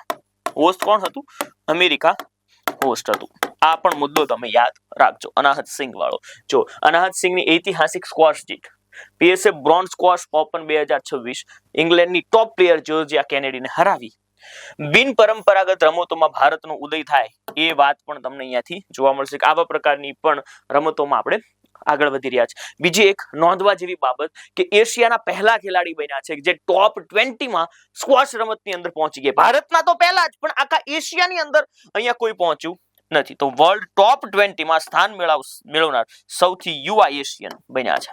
સૌથી યુવા એશિયન બની ગયા છે. ત્યારબાદ અનાહત સિંહ કઈ રમત સાથે સંકળાયેલા છે? તો કે સ્ક્વોશની રમત સાથે અનાહત સિંહ સંકળાયેલા છે. ત્યારબાદ આવે છે space base AI data centre બનાવ. સાહેબ આવું કામ કોણ કરી શકે? Space base AI data centre, મનમાં વિચારો, ચીન. આવું કામ ચીન જ કરી શકે. સમજ્યા? કોમ્પ્યુટિંગ ક્ષમતા છે ને તેને વધારવી, સ્ટોરેજની ક્ષમતા વધારવી, ટ્રાન્સમીટર ને બેન્ડવિડ્થની ક્ષમતા વધારવી. પણ આવું બધું તમારે યાદ નથી રાખવાનું. આ આવનારા 5 વર્ષમાં નિર્માણ થશે. આવનારા 5 વર્ષમાં. એટલે એવું કહેવાય છે કે લગભગ 2030 આજુબાજુ આ space base AI data centre બની જશે. કોણ બનાવવાનું છે? ચીન બનાવવાનું છે. કોણ બનાવવાનું છે? ચીન બનાવવાનું છે. આ એક મગજની અંદર રાખજો. બીજું આપણે આમાંથી કંઈ યાદ રાખવાનું નથી.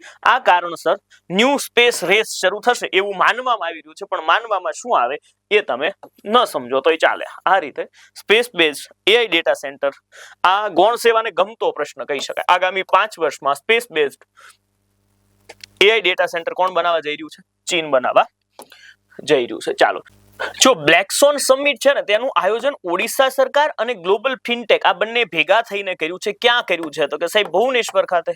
બ્લેકસોન સમિટનું આયોજન ક્યાં થયું? આ જ એક પ્રશ્ન તમારા મગજની અંદર આવી જવો જોઈએ જ્યારે પરીક્ષાની અંદર આ જ પૂછાશે તેવી જ શક્યતા છે.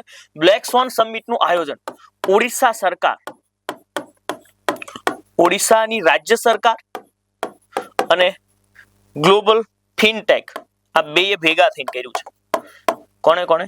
ગ્લોબલ ફિનટેક આ ભેગા થઈને જ આનું આયોજન કર્યું છે. આ બ્લેકસોન સમિટ છે ને એના અંદર કુલ 24 દેશો ભાગ લેવાના છે. કુલ કેટલા દેશો ભાગ લેવાના છે? કુલ 24 દેશો ભાગ લેવાના છે. આ પણ યાદ રાખી લેજો. ચાલો, બ્લેકસોન સમિટ 2026 ઓડિશા ખાતે ભુવનેશ્વર, 24 દેશો અને ગ્લોબલ ફિનટેક નેટવર્ક આ બંને ભારત નેત્રનો હિસ્સો છે. બસ શું પ્રશ્ન છે જોઈ લો. બ્લેકસોન સમિટનું આયોજન ક્યાં થયું? ભુવનેશ્વર ખાતે. બ્લેકસોન સમિટનું આયોજન ક્યાં થયું? ભુવનેશ્વર ખાતે આયોજન થયું. ત્યારબાદનો પ્રશ્ન પર આપણે જઈએ તો સાહેબ દેખાઈ રહ્યો છે અંડર-19 ક્રિકેટ વિશ્વ કપ. ઝિમ્બાબ્વે અને નામીબિયા આ બંને હોસ્ટ છે. તો અંડર-19 ક્રિકેટના હોસ્ટ કોણ છે? વિજેતા કોણ છે? ઉપવિજેતા કોણ છે? આટલું યાદ રાખી લો. હોસ્ટ છે ને એ તમને જોવા મળશે નામીબિયા અને ઝિમ્બાબ્વે. આ હોસ્ટ છે. વિજેતા છે ભારત. વિજેતા કોણ છે? ભારત. અને આ ભારતની ટીમના જે કેપ્ટન હતા ને, ભારતના કેપ્ટન એ હતા આયુષ માત્રે. કોણ? આયુષ માત્રે. અને ઉપવિજેતા, જો પ્રશ્ન પૂછી લો તમને કે અંડર-19 ક્રિકેટ વિશ્વ કપના ઉપવિજેતા કોણ, તો આ પણ યાદ રાખવાનું છે. ઉપવિજેતા છે ઇંગ્લેન્ડ. સાહેબ આ જીત સાથે ભારત સૌથી વધારે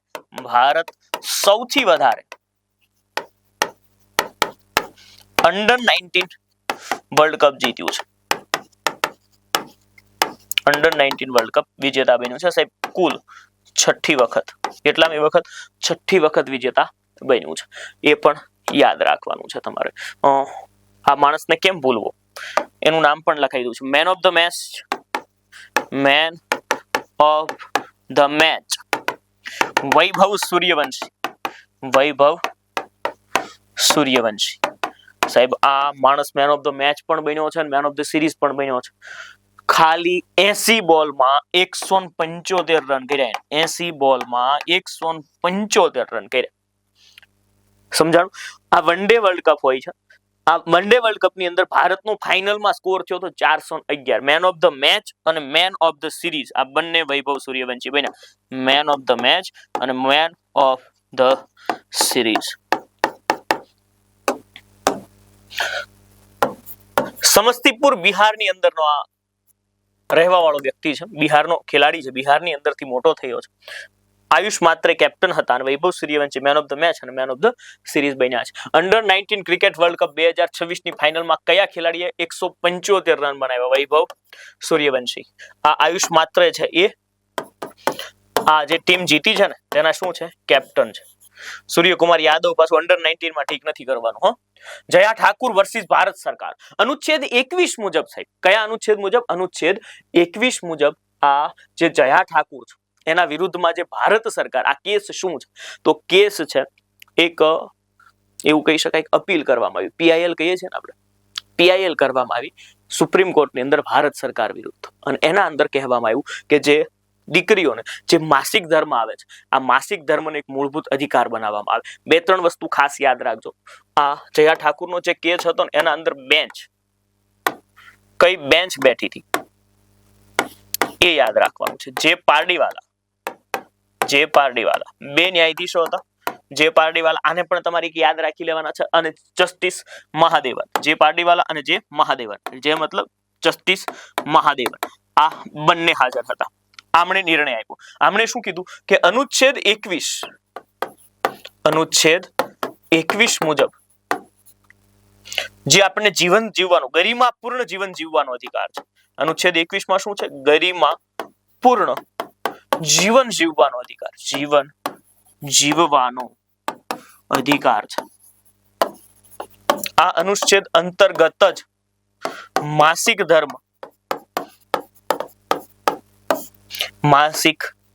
ધર્મને મહિલાઓનો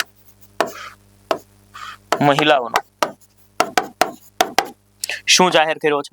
મૂળભૂત અધિકાર જાહેર કર્યો છે. સાહેબ આ અંતર્ગત શું? તો કે મેલ અને ફિમેલ બંનેના દરેક જગ્યાએ ટોયલેટ અલગ હશે. મહિલાઓના ટોયલેટની અંદર હંમેશા સેનેટરી પેડ હાજર હોવા જોઈએ. ખાસ કરીને સ્વાસ્થ્યના ધ્યાનમાં લઈ અને સાબુ પણ હાજર હોવો જોઈએ. આ ગવર્મેન્ટ સ્કૂલ હોય, પ્રાઇવેટ સ્કૂલ હોય, કોઈ કેમ્પસ સરકારી હોય કે કોઈ કેમ્પસ પ્રાઇવેટ હોય, કોઈ ફરક નથી પડતો. આ બંને નિર્ણય સારો સંભળાવી દીધો છે મહિલાઓ માટે. જયા ઠાકુર વર્સિસ ભારત સરકાર આ કાયદો બની જશે હવે. એ પણ આપણને ખબર છે કે અનુચ્છેદ 21 મૂળભૂત અધિકાર છે. જો આનું પાલન ન કરવામાં આવે તો તમે સુપ્રીમ કોર્ટમાં જઈ શકો છો. સમજી ગયા? પીરિયડ સેલ્સ આર્ટિકલ 31 મુજબ ફ્રી સેનેટરી પેડ આપવાના છે, અલગ ટોયલેટ રાખવાનું છે. આ બધી વ્યવસ્થા તમને અહીંયા જોવા મળી જશે. જસ્ટિસ પારડીવાલા અને જસ્ટિસ મહાદેવન આ બંને સંભાળ્યું છે, એ પણ તમે યાદ રાખજો. સેન્ટર ઓફ એક્સિલન્સ આ પણ એક મસ્ત મજાનો પ્રશ્ન છે. સેન્ટર ઓફ એક્સિલન્સ આપણા વડોદરાની અંદર બનવા જઈ રહ્યું છે. શેના માટેનું છે? સેન્ટર ઓફ એક્સિલન્સ તો બધા ફિલ્ડની અંદર હોય સાહેબ. આ છે ને એરોસ્પેસ માટેનું છે વડોદરા. અને સેન્ટર ઓફ એક્સિલન્સ છે ને એ ક્ષેત્ર કયું?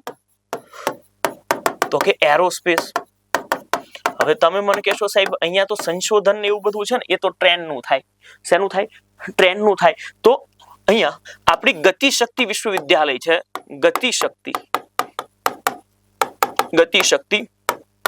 વિશ્વવિદ્યાલય આવેલી છે વડોદરાની અંદર. ગતિશક્તિ વિશ્વવિદ્યાલય. આ ગતિશક્તિ વિશ્વવિદ્યાલય અને એરબસ આ બંને ભેગા થઈ અને સેન્ટર ઓફ એક્સિલન્સ, એરોસ્પેસ નું સેન્ટર ઓફ એક્સિલન્સ બનાવી રહ્યા છે વડોદરા ખાતે, જે ભવિષ્યની અંદર તમને જઈ અને નાગરિક ઉડ્ડયનમાં ખૂબ મદદરૂપ થશે. આ પણ સારો એવો પ્રશ્ન તમારી સામે હતો, એ પણ તમે જોયા. એરબસ અને ગતિશક્તિ એ કરાર તમારી સામે આવ્યો. આ ગતિશક્તિ યુનિવર્સિટી ની સ્થાપના 2022 ની અંદર થઈ હતી અને અશ્વિની વૈષ્ણવ જે રેલવે મંત્રી છે એ જ આમને સંભાળતા હોય છે. આનાથી ફાયદો રેલવે ઇન્ડસ્ટ્રીઝને થતો જોવા નહીં મળે, પણ આનાથી ફાયદો કોને થશે? એરોસ્પેસ ક્ષેત્રની અંદર ફાયદો થશે. એ મગજમાં રાખજો. નહીતર અહીંયા ગતિશક્તિ એક્સપ્રેસ તમે જોઈ જશો અથવા ગતિશક્તિ વિશ્વવિદ્યાલય તમે જોઈ જશો એટલે તમને સીધું રેલવે દેખાશે, પણ રેલવેની એરોસ્પેસની વાત અહીંયા થઈ રહી છે. પ્રશ્નનો જવાબ પણ તમારી સામે છે. વડોદરા ખાતે એરબસ અને ગતિશક્તિ યુનિવર્સિટી વચ્ચેનું સેન્ટર ઓફ એક્સિલન્સ કયા કઈ જગ્યાએ સ્થાપિત કરવામાં આવ્યું? તો કે વડોદરાની અંદર. સાહેબ 100% વીમા કવરેજ પ્રાપ્ત કરનાર 100% વીમા કવરેજ પ્રાપ્ત કરનાર જિલ્લો કયો બન્યો છે? તો કે અલવર. રાજસ્થાનની અંદર આવેલો અલવર. અલવર ક્યાં આવેલો છે? રાજસ્થાનની અંદર આવેલો જિલ્લો છે અલવર. અહીંયા 100% વીમા કવરેજ પ્રાપ્ત કરનારો જિલ્લો બન્યો. સાહેબ ભારત સરકાર 2047 સુધીમાં તમામ માટે વીમો એવું શરૂ કરી રહ્યું છે. @2047 સુધીમાં તમામ માટે વીમો આવી એક સુવિધા તૈયાર કરી રહ્યું છે ભારત સરકાર. એ અંતર્ગત તમને અહીંયા જોવા મળશે અલવર રાજસ્થાનની અંદર. ખાસ કરીને આ વીમા ક્ષેત્રનું નિયમન કોણ કરે છે? તો કે ઇન્સ્યોરન્સ રેગ્યુલેટરી ઇરડા. સંસ્થાનું નામ શું છે? IRDA. Insurance regulatory development authority of India, કે જેની સ્થાપના 1999 ની અંદર. હેડક્વાર્ટર ક્યાં આવેલું છે? તો કે હેડક્વાર્ટર આવેલું છે હૈદરાબાદમાં. ચાલો, મસ્ત મજાનો એક પ્રશ્ન તમારી સામે સાથે સોલ્વ થઈ ગયો.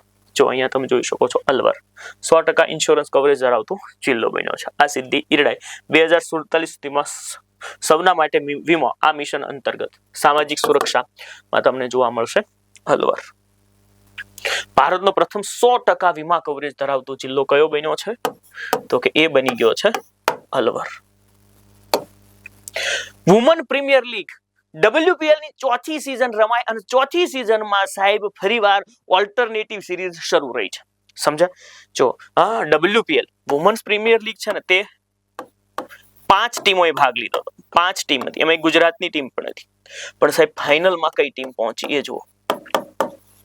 ફાઇનલમાં ટીમ પહોંચી RCB royal Challenger Bangalore versus Delhi capital. ફાઇનલમાં આ ટીમ પહોંચી. આમાંથી વિજેતા કોણ? વિજેતા RCB ની ટીમ વિજેતા બની. RCB ની ટીમ બીજી વખત જીતી છે. કેટલામી વખત? બીજી વખત વિજેતા બન્યા છે. અને આ RCB ના કેપ્ટન કોણ છે? વિરાટ કોહલી નો ટીક કરતા હો, સ્મૃતિ મંધાના. આ WPL છે, વુમન્સ પ્રીમિયર લીગ. આમાં વિરાટ કોહલી ન આવે. સમજાણું? હા, RCB વિજેતા બની ગયું છે. ત્યારબાદની ઘટના તમે જોઈ લો. આ છે ને પ્રથમ વખત આપણે જોઈએ છે 2026, 2025, 2024 અને 2023. એમાં છે ને 26માં RCB જીત્યું, 24માં RCB જીત્યું. પહેલી વખત મુંબઈ જીત્યું હતું અને 25માં પાછું મુંબઈ જીત્યું. એટલે 4 વખત જે રમાયું છે એમાં 2 વખત મુંબઈ ને 2 વખત કોણ જીતી ગયું છે? RCB જીતી ગયું છે. બીજી ટીમનો વારો જ નથી આવતો. દિલ્હી સતત ચોથી વખત ફાઇનલમાં પહોંચ્યું. દિલ્હી સતત ચોથી વખત ફાઇનલમાં પહોંચ્યું. મોસ્ટ વેલ્યુએબલ પ્લેયર છે ને એ સોફી ડિવાઇન રહ્યા. મોસ્ટ વેલ્યુએબલ પ્લેયર કોણ રહ્યા? મોસ્ટ વેલ્યુએબલ પ્લેયર આ 4 નામ તમારે યાદ રાખવાના છે. સોફી ડિવાઇન અને સ્મૃતિ મંધાના. આ બેન યાદ રાખી લો. અને એક તમે યાદ રાખી લો, દીપ્તિ શર્માને યાદ રાખી લો. એટલે તમારું કામ લગભગ બધું પૂરું થઈ જશે. દીપ્તિ શર્મા.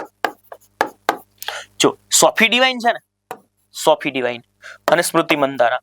આ સોફી ડિવાઇન ને પર્પલ કેપ મળી. પર્પલ કેપ કોને મળે? જે સૌથી વધારે વિકેટ લેશે તેમને. સૌથી વધારે વિકેટ લે છે તેમને. અને ઓરેન્જ કેપ કોને મળે? જે સૌથી વધારે રન કરે છે એને. ઓરેન્જ કેપ કોને મળે? તો જે સૌથી વધારે રન ફટકારે તેમને. પણ સાહેબ એક એવોર્ડ આનાથી અલગ હોય છે કે સાહેબ મોસ્ટ વેલ્યુએબલ પ્લેયર, કે જેમણે ટુર્નામેન્ટને જીવી લીધી હોય, જીવિત કરી દીધી હોય પોતાની ટીમ માટે, એ સોફી ડિવાઇન. એ શું બન્યા છે? Most valuable player. આ પણ યાદ રાખજો, મોસ્ટ વેલ્યુએબલ. દીપ્તિ શર્મા છે એ સૌથી મોંઘા ખેલાડી છે. સૌથી મોંઘા ખેલાડી. કેવા ખેલાડી બન્યા? સૌથી મોંઘા ખેલાડી બન્યા. એ જ વસ્તુ અહીંયા છે. Women's Premier League Royal Challenger Bangalore. Final વડોદરામાં રમાઈ હતી. જો 23માં 25માં મુંબઈ જીત્યું, 24માં 26માં RCB જીત્યું. મોસ્ટ વેલ્યુએબલ પ્લેયર કોણ બન્યું છે? Sophie Devine. Sophie Devine. Times B school ranking 2026. Times B school ranking 2026. આના અંદર કોણ પહેલા ક્રમે રહ્યું છે ભારતની અંદર એ ખાસ કરીને તમારે યાદ રાખવાનું છે. Indian institute of foreign trade. Indian institute of foreign trade. આટલો જ પ્રશ્ન. Indian institute of foreign trade. Indian institute of foreign trade આ સંસ્થાને પહેલો ક્રમ મળ્યો છે. 1963 થી શરૂઆત થઈ, એ પણ યાદ રાખજો. શરૂઆત ક્યારથી થઈ? 1963 થી. IIFT Times B school ranking 2026. Indian institute of foreign trade આ યાદ રાખવાનું છે. ચાલો, IIFT Indian institute of foreign trade. Business school ranking, B નો મતલબ થાય બિઝનેસ સ્કૂલ. પછી આવે છે global teacher prize. Rouble Nagi, નામ નથી ભૂલવાનું. શું નામ યાદ રાખવાનું છે? રૂબલ નાગી. રૂબલ નાગી ને ગ્લોબલ ટીચર પ્રાઇઝ મળ્યો છે. હમણાં તાજેતરની અંદર વિશ્વ સરકાર શિખર સંમેલનનું આયોજન થયું હતું. વર્લ્ડ ગવર્મેન્ટ સંમેલનનું આયોજન થયું હતું દુબઈની અંદર. તેના અંદર આમને એવોર્ડ મળ્યો છે, ગ્લોબલ ટીચર પ્રાઇઝ મળ્યો છે. આ અને આમની સંસ્થા બે ખૂબ જ સ્કૂલ પછીનું શિક્ષણ એટલે કે સ્કૂલ પૂરી થઈ ગયા પછીનું શિક્ષણ. અને એ આ સંસ્થા છે ને એ ખાસ કરીને સ્કૂલની વોલ પેઇન્ટિંગ કરે છે, દિવાલને પેઇન્ટ કરે છે, જેથી કરી અને દિવાલથી માણસ ઘણું બધું શીખતો હોય છે. આપણે સામાન્ય રીતે એવું કહેતા હોઈએ છીએ, જે જેવું જોવે છે અથવા જે જેવું સાંભળે છે ને એવું શીખે છે. તો વોલ પેઇન્ટિંગ એ બહુ સારું એવું કામ કરતી હોય છે. તમારે બે વસ્તુ યાદ રાખવાની છે: ગ્લોબલ ટીચર પ્રાઇઝ, વિશ્વ શિખર સંમેલન. વિશ્વ સરકાર શિખર સંમેલનમાં આ એવોર્ડ આપવામાં આવ્યો. શિખર સંમેલનમાં એવોર્ડ આપવામાં આવ્યો. આ સંમેલનનું આયોજન ક્યાં થયું હતું? દુબઈ. $1 મિલિયન મળ્યા છે. પ્રાઇઝ કેટલું મળ્યું છે? 1 મિલિયન. તો તમે જોયું, આ ગ્લોબલ ટીચર પ્રાઇઝ છે. રૂબલ નાગી એ યાદ રાખી લેજો. વર્લ્ડ ગવર્મેન્ટ સમિટ ની અંદર આ એવોર્ડ આપવામાં આવ્યો છે. ચાલો, ત્યારબાદ આગળ વધીએ. Global fire power index. કયો ઇન્ડેક્સ આવ્યો? Global fire power index. સાહેબ, ગ્લોબલ ફાયર પાવર નો મતલબ થઈ શક્તિશાળી દેશોની વાત થઈ રહી છે. કુલ 145 દેશોનો અભ્યાસ કરવામાં આવ્યો. 145 દેશનો અભ્યાસ કરવામાં આવ્યો. સૈન્ય શક્તિ, શું સૈન્ય શક્તિ બાબતે હોય છે. હથિયાર કેવા છે, એરફોર્સ કેવી છે, સેનાની અંદર સૈનિકો કેવા છે, હથિયાર કેવા છે, એ બાબતે આ ઇન્ડેક્સ આવતો હોય છે. જેમાં પહેલા નંબર પર આવ્યું છે United state of America. America પહેલા નંબર ઉપર. બીજા નંબર પર તમને જોવા મળશે રશિયા. ત્રીજા નંબર પર તમને જોવા મળી જશે ચીન. અને ચોથા નંબર પર તમને જોવા મળશે, અને આજે પાકિસ્તાન તમને 14મા નંબર પર જોવા મળી જવાનું છે. સમજ્યા? America, Russia, China. પાકિસ્તાનનો 14મો ક્રમ છે. વિવિધ ઇન્ડેક્સ આપણે જોતા જ હોઈએ છીએ. ગ્લોબલ ફાયર પાવર ઇન્ડેક્સ 2026માં ભારતનો રેન્ક કેટલામો રહ્યો? ચોથો રેન્ક રહ્યો છે. ભારતનો રેન્ક કેટલામો રહ્યો? ચોથો રેન્ક ભારતનો રહ્યો છે.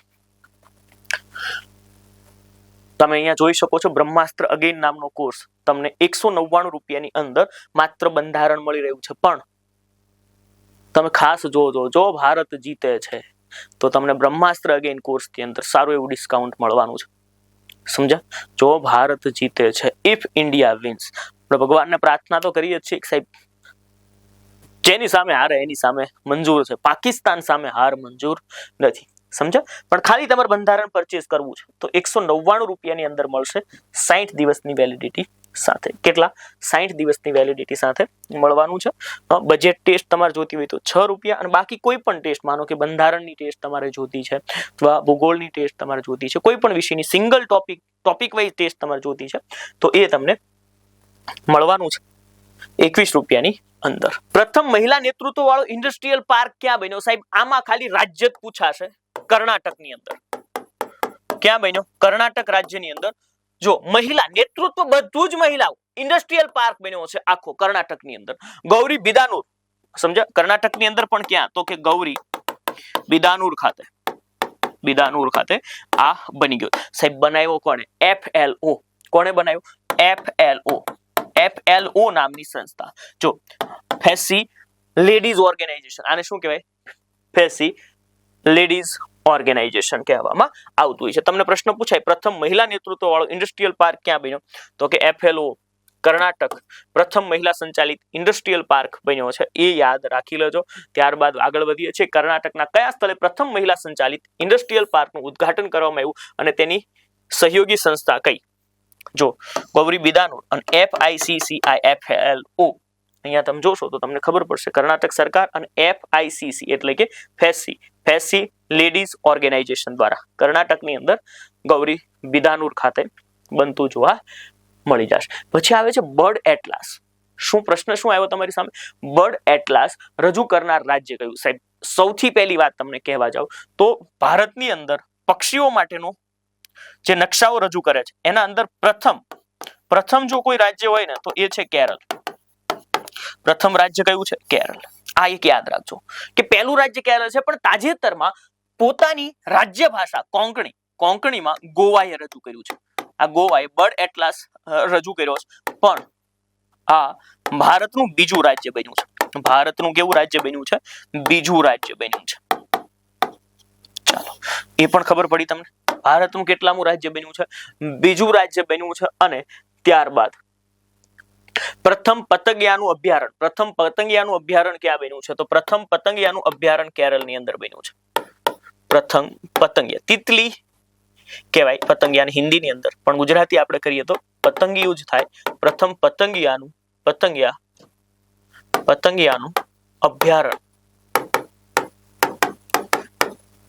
પ્રથમ પતંગિયાનું અભયારણ્ય કેરળ ખાતે બન્યું. પક્ષીવિદ છે ને એ ભારતની અંદર પક્ષીવિદ કહેવામાં આવતા સલીમ અલીને. કોને? સલીમ અલીને શું કહેવામાં આવતા? પક્ષીવિદ કહેવામાં આવતા. આ ઉપરાંત ત્રીજો મુદ્દો તમારે જોવો હોય તો ઓર્નેથોલોજી, પક્ષીઓનો અભ્યાસ કરતું વિજ્ઞાન. પક્ષીઓનું અભ્યાસ કરતું વિજ્ઞાન. આ પક્ષીઓનો અભ્યાસ કરતું વિજ્ઞાન છે એને કહેવાય ઓર્નેથોલોજી. શું કહેવાય? ઓર્નેથોલોજી કહેવામાં આવે. અને એક મુદ્દો બીજો, બર્ડ વ્યૂ ટ્રેલ. આ બર્ડ વ્યૂ ટ્રેલ ક્યાં શરૂ કરવામાં આવી? તો કે સાહેબ આ શરૂ કરવામાં આવી પુલિકટ જે સરોવર છે ત્યાં.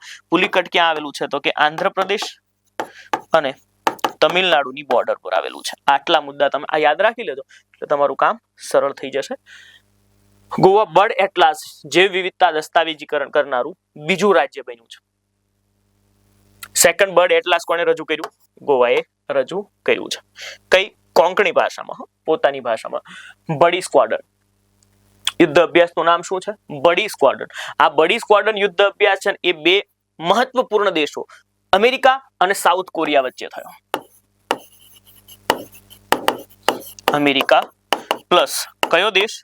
South Korea. અમેરિકા અને સાઉથ કોરિયા વચ્ચે આ યુદ્ધ અભ્યાસનું આયોજન થયું. અમેરિકા અને સાથે સાથે કયો દેશ? તો કે સાઉથ કોરિયા. આ બંને આ યુદ્ધ અભ્યાસ કર્યો. સાહેબ આ યુદ્ધ અભ્યાસ છે એ એરફોર્સનો છે, પણ ઓસાન એરબેઝ જે દક્ષિણ કોરિયાની અંદર આવ્યું છે ને, ઓસાન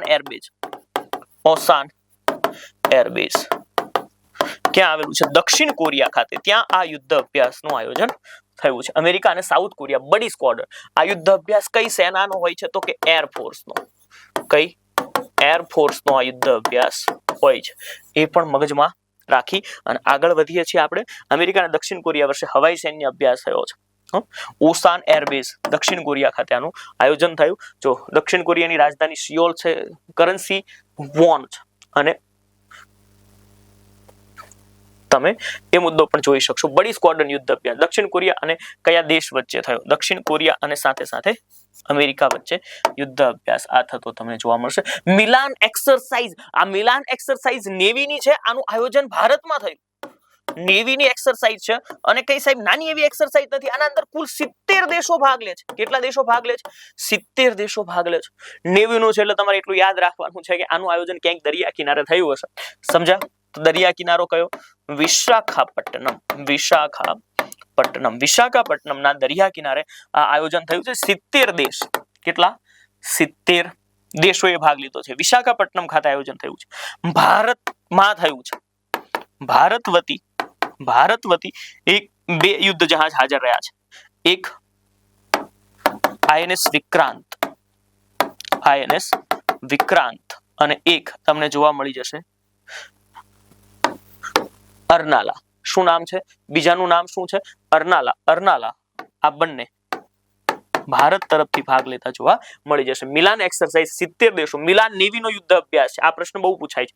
વિશાખાપટ્ટનમ ખાતે આયોજન થયું. INS વિક્રાંત અને અર્નાલા આ બંનેએ ભાગ લીધો છે આના અંદર. એ પણ તમે જોઈ શકો છો. વધીએ આગળ. મિલાન 2026 બહુપક્ષીય નૌકા સેના અભ્યાસ નું આયોજન ક્યાં કરવામાં આવ્યું? વિશાખાપટ્ટનમ ખાતે. સનાઈ તાકાચી જાપાનના પ્રથમ મહિલા વડાપ્રધાન બન્યા છે. સનાઈ તાકાચી જાપાનના પ્રથમ મહિલા પ્રાઇમ મિનિસ્ટર બન્યા છે. ચાલો એક વસ્તુ યાદ રાખી, 1947 થી આજ સુધી કોઈ મહિલા પ્રધાનમંત્રી બન્યું નથી. બરાબર? તો આ એક યાદ રાખી લેજો. લિબરલ ડેમોક્રેટિક પાર્ટી, સનાઈ તાકાસી છે ને એમની પાર્ટી કઈ છે? તો કે સાહેબ લિબરલ ડેમોક્રેટિક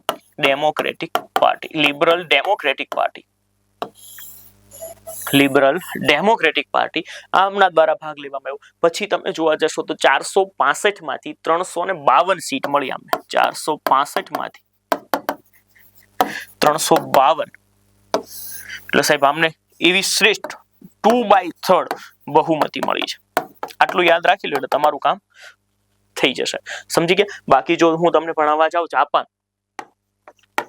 તો જાપાનની રાજધાની કઈ છે? ટોક્યો. સાહેબ કરન્સી કઈ છે જાપાનની? કરન્સી છે યેન. અને સંસદ છે ને જાપાનની, એને ડાઇટ કહેવામાં આવે. શું કહેવાય? સંસદને શું કહેવાય? ડાઇટ તરીકે ઓળખવામાં આવે છે. આટલું મગજની અંદર યાદ રાખી અને વધીએ છીએ આગળ. આજે પૂરી તમને દેખાઈ રહી છે એ છે સનાઈ તાકાસી. જાપાનના પ્રથમ મહિલા વડાપ્રધાન તરીકે કોની વરણી કરવામાં આવી? સનાઈ તાકાસીની વરણી કરવામાં આવી છે. ત્યારબાદ આવે છે વિશ્વ કઠોળ દિવસ. આ વિશ્વ કઠોળ દિવસ ક્યારે ઉજવવામાં આવે છે? વિશ્વ કઠોળ દિવસ 10 ફેબ્રુઆરીના રોજ ઉજવવામાં આવે. આ એક યાદ રાખજો. મધ્યપ્રદેશ છે ને, મધ્યપ્રદેશ, ભારતની અંદર મધ્યપ્રદેશ કઠોળના ઉત્પાદનમાં પ્રથમ ક્રમે છે. કઠોળના ઉત્પાદનમાં પ્રથમ ક્રમે છે. તાજેતરમાં મધ્યપ્રદેશ ખાતેથી જ આપણે એક યોજના શરૂ કરી છે, આત્મનિર્ભર મિશન. દાળમાં આત્મનિર્ભરતા મિશન. મિશનનું નામ શું છે? દાળમાં અને કઠોળ. દાળમાં આત્મનિર્ભર મિશન. આપણે ક્યાંથી શરૂ કર્યું? તો આ પણ મધ્યપ્રદેશ ખાતેથી શરૂ કર્યું છે. મધ્યપ્રદેશ 2026 ના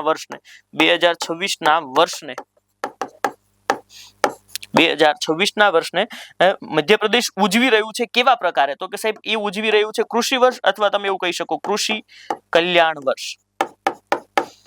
આ તો સારું લાગે એટલા માટે, બાકી તમે કૃષિ વર્ષ યાદ રાખી લો તો તમારો માર્ક જાય નહીં. સમજ્યા? કૃષિ કલ્યાણ વર્ષ. ચાલો આ જોઈ લીધું. ભારત છે ને એ કઠોળના ઉત્પાદનમાં પહેલા ક્રમે છે. કઠોળના ઉત્પાદનમાં પ્રથમ ઉત્પાદન. ઉપભોક્તા પહેલા નંબર. ઉપભોક્તા પણ પહેલા નંબર. ભારત ઉત્પાદનમાં પહેલા નંબરે છે, ઉપભોક્તામાં પહેલા નંબરે છે, નિકાસ તો કરતો જ નથી, આયાત કરવામાં પહેલા નંબરે છે. સાહેબ વિશ્વમાંથી આપણે અલગ અલગ દેશોમાંથી બધાથી પણ વધારે ઉત્પાદન કરીએ છીએ, છતાં પાછો કઠોળ આપણે મંગાવીએ છીએ. ખાસ કરીને નામીબિયાની કઠોળ આપણા દેશની અંદર ખૂબ આવતી જોવા મળે છે. તો આ આવી ગયું તમારી સામે 10 ફેબ્રુઆરી. જોઈ લો તમે અહીંયા. ભારત કઠોળના કયા ક્ષેત્રમાં વિશ્વમાં પ્રથમ ક્રમે છે? માત્ર ઉત્પાદન, માત્ર વપરાશ, અને આયાત, આ બધામાં પહેલા ક્રમે છે. વૃદ્ધ વ્યક્તિ માટે અલગ બજેટ કોણે રજૂ કર્યું? સાહેબ વૃદ્ધ વ્યક્તિઓ માટેનું અલગ બજેટ રજૂ કર્યું છે કેરળ સરકારે. કોણે? વૃદ્ધ વ્યક્તિઓ માટેનું અલગ બજેટ કોણે રજૂ કર્યું? કેરળ સરકારે. અને કેરળ સરકારે નામ આપી દીધું છે આ વૃદ્ધ વ્યક્તિઓ માટેના બજેટને સિલ્વર ઇકોનોમી. શું? સિલ્વર ઇકોનોમી જાહેર કરી દીધું. સમજ્યા તમે? શું કહી દીધું? સિલ્વર ઇકોનોમી છે. વૃદ્ધ વ્યક્તિઓ માટેના અલગ બજેટને શું કહી દીધું? સિલ્વર ઇકોનોમી છે. આ સિલ્વર ઇકોનોમી અથવા એન્ડ કેર ઇકોનોમી. તો અહીંયાથી તમને પ્રશ્ન કેવા પૂછાય કે સિલ્વર ઇકોનોમી કેરલે કોના માટે બનાવ્યું? વૃદ્ધ વ્યક્તિઓ. સિલ્વર અને કેર ઇકોનોમી એવું વૃદ્ધ વ્યક્તિઓ માટેનું અલગ બજેટ રજૂ કરનાર રાજ્ય કયું? તો કેરળ. આવી રીતે પ્રશ્ન તમારી સામે આવી જશે, એ પણ જોઈ લેજો. અહીંયા બાકી મંત્રીમંડળને કેટલા રૂપિયા એવું કંઈ યાદ રાખવાનું થતું નથી. કેરળે 18.7% વસ્તી છે વડીલોની, એટલા માટે એ આગળ છે. વડીલો માટે અલગ બજેટ રજૂ કરનાર ભારતનું પ્રથમ રાજ્ય કયું? કેરળ. ચાલો, ત્યારબાદ આવે છે leadership in energy and environment design. આ લીડ્સ લિસ્ટ આવ્યું છે. Leadership in energy and environment design. જોજો, આ સાંભળજો. આ એલ નો મતલબ શું થાય? લીડરશિપ. આ ઈ નો મતલબ એનર્જી. આ ઈ નો મતલબ એન્વાયરમેન્ટ. આ ડિઝાઇન થશે. સાહેબ, આ જે green buildings, United Nations green building દ્વારા આ એક ઇન્ડેક્સ રજૂ કરવામાં આવ્યો છે. United Nations green building. સમજ્યા? United Nation state green building આ સંસ્થા દ્વારા આ રિપોર્ટ રજૂ કરવામાં આવ્યો છે અને આના અંદર ચીન પ્રથમ ક્રમે છે. ચીન પહેલા ક્રમ છે. ચીનનો ક્રમ કેટલામો છે? પ્રથમ. ભારત બીજા ક્રમે છે. ભારત બીજા ક્રમે છે અને કેનેડા ત્રીજા ક્રમે છે. ગ્રીન બિલ્ડિંગ્સ ની અંદર ચીનનો ક્રમ પહેલો છે. અમેરિકાનો ઇન્ડેક્સમાં સમાવેશ કરવામાં આવતો નથી. અમેરિકાનો સમાવેશ કરવામાં આવતો નથી. અમેરિકાનો આ ઇન્ડેક્સમાં સમાવેશ થતો નથી. ગણ્યા ગાંઠ્યા દેશો હોય છે, પણ સાહેબ ભારતે ડંકો વગાડી દીધો છે. શેમાં? Leadership in energy and environment design. બરાબર, બિલ્ડિંગના જે ડિઝાઇન છે એ એન્વાયરમેન્ટ ફ્રેન્ડલી કેટલા છે એ પ્રમાણેનો આ ઇન્ડેક્સ તમને જોવા મળે છે. ભારતનું સ્થાન કેટલામું રહ્યું? બીજા નંબરનું સ્થાન ભારતનું રહ્યું છે. તો પ્રથમ સ્થાન કોને મળ્યું? ચીન. ભારતનું બીજું. કેનેડાનું સ્થાન કેટલામું રહ્યું? ત્રીજું સ્થાન કેનેડાનું રહ્યું છે. સમજ્યા? ભારતની પ્રથમ ક્વોન્ટમ વેલી. મસ્ત મજાનો પ્રશ્ન. ભારતની પહેલી ક્વોન્ટમ વેલી ક્યાં બનવાની છે? સાહેબ, અમરાવતી. અમરાવતી. અમરાવતી ક્યાં આવેલું છે? આંધ્રપ્રદેશમાં આવેલું છે. પ્રથમ ક્વોન્ટમ વેલી. ક્વોન્ટમ નો મતલબ શું થાય? સાઈઝ નાની. સાઈઝ નાની પણ કાર્યક્ષમતા વધારે. સમજી ગયા? આ ભારતની પ્રથમ ક્વોન્ટમ વેલી ક્યાં બનવાની છે? તો કે અમરાવતી, આંધ્રપ્રદેશ ખાતે બનવાની છે આ ભારતની પહેલી ક્વોન્ટમ વેલી. ભારતની પ્રથમ ક્વોન્ટમ વેલી કયા શહેરમાં બનવાની છે? તો કે અમરાવતી ખાતે બનશે. ચાલો, ત્યારબાદ બાયોફેસ 2026. બાયોફેસ 2026 ની જો વાત કરવા જઈએ તો બાયોફેસ 2026 નુનબર્ગ. બાયોફેસ 2026 નું આયોજન નુનબર્ગ ખાતે થયું છે, જર્મની. કયા દેશની અંદર? જર્મની. જર્મનીના નુનબર્ગ ખાતે. નુનબર્ગ ખાતે આયોજન થયું છે અને આ બાયોફેસ 2026 હોય છે. તમે કહો ને કે દવા ખાતર વગરની જે ખેતી છે, ઓર્ગેનિક ખેતી. ઓર્ગેનિક ખેતી. આ ઓર્ગેનિક ખેતી માટે બાયોફેસ 2000 છે. ઓર્ગેનિક ખેતીનો સૌથી મોટો ફેર માનવામાં આવે છે. આ બાયોફેસ ની અંદર country of the year. Country of the year. Country of the year કોણ બન્યું છે? સાહેબ, ભારત. આયોજન ક્યાં થયું હતું? નુનબર્ગ ખાતે. નુનબર્ગ, જર્મની ખાતે. ઓર્ગેનિક ખેતી બાયોફેસ 2026 country of the year Bharat રહ્યું છે. કન્ટ્રી ઓફ ધ યર કોણ રહ્યું છે? ભારત રહ્યું છે. સાહેબ, ભારત છે. ભારતની એક સંસ્થા છે અપેડા.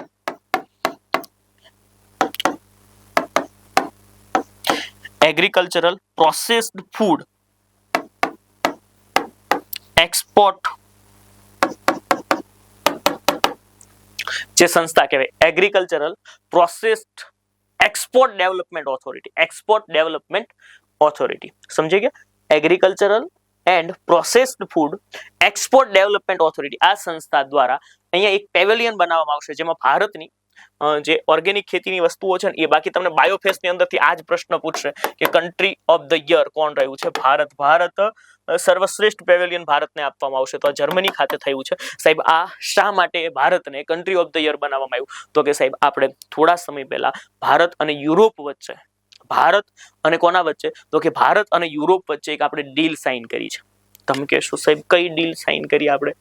સાહેબ, આપણે જે ફ્રી ટ્રેડ ડીલ સાઇન કરી ને તેને ઉર્સુલા વોન ડેર જે શું કીધું હતું? Mother of all deal. એટલા માટે આપણને આ પેવેલિયન આપવામાં આવ્યું છે. તો આ બાયોફેસ 2026 ઓર્ગેનિક ટ્રેડ ફેરમાં કયા દેશને કન્ટ્રી ઓફ ધ યર બનાવવામાં આવ્યું છે? તો કોને બનાવવામાં આવ્યું છે? ભારતને આયોજન ક્યાં થયું છે? જર્મની ખાતે નુનબર્ગ શહેરની અંદર. બ્રિક્સ 2026. બ્રિક્સ 2026 ની અંદર તમે જોવા જશો તો કુલ 10 દેશોનું આ સંગઠન છે, જેમાં 18મી બેઠક છે. બેઠક કેટલામી છે? 18મી બેઠક. અને આ 18મી બેઠકનું આયોજન ક્યાં થઈ રહ્યું છે?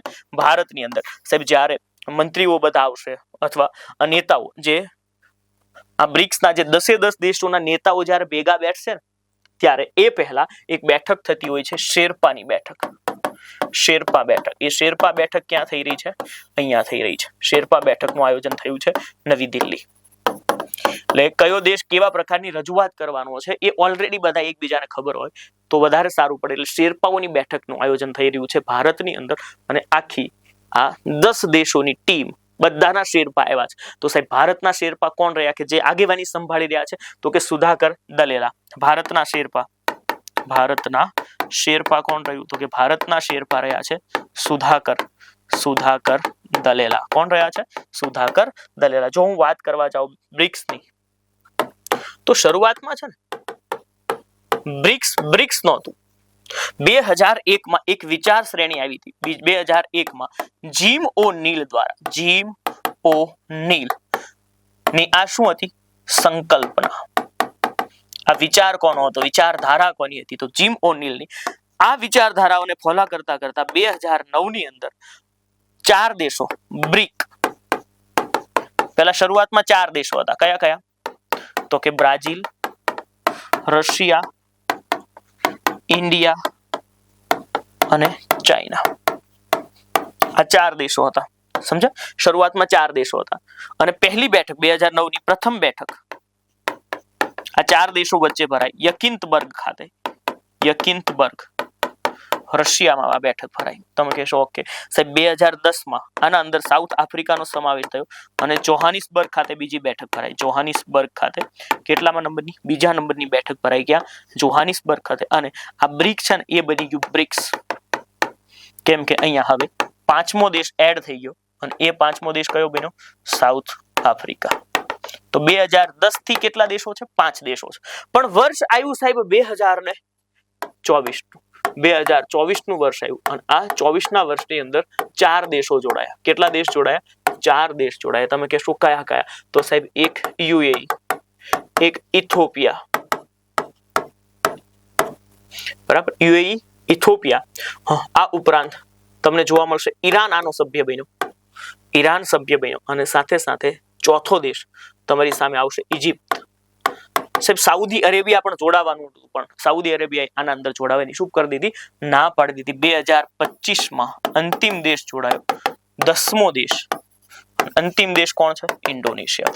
તો આ બ્રિક્સ સંમેલન 17મી 2025 ની અંદર બેઠક બ્રાઝીલ ખાતે ભરાઈ હતી, પણ આ વર્ષે 18મી ભારતની અંદર ભરાવાની છે. એ પહેલા સમજી ગયા? તો 18મું કોણ છે? ભારત. આના પહેલા 2025માં 17મી બેઠક બ્રાઝીલ ખાતે ભરાઈ હતી. નો કોન્ફિડન્સ મોશન. સાહેબ આપણા લોકસભાના અધ્યક્ષ કોણ? લોકસભાના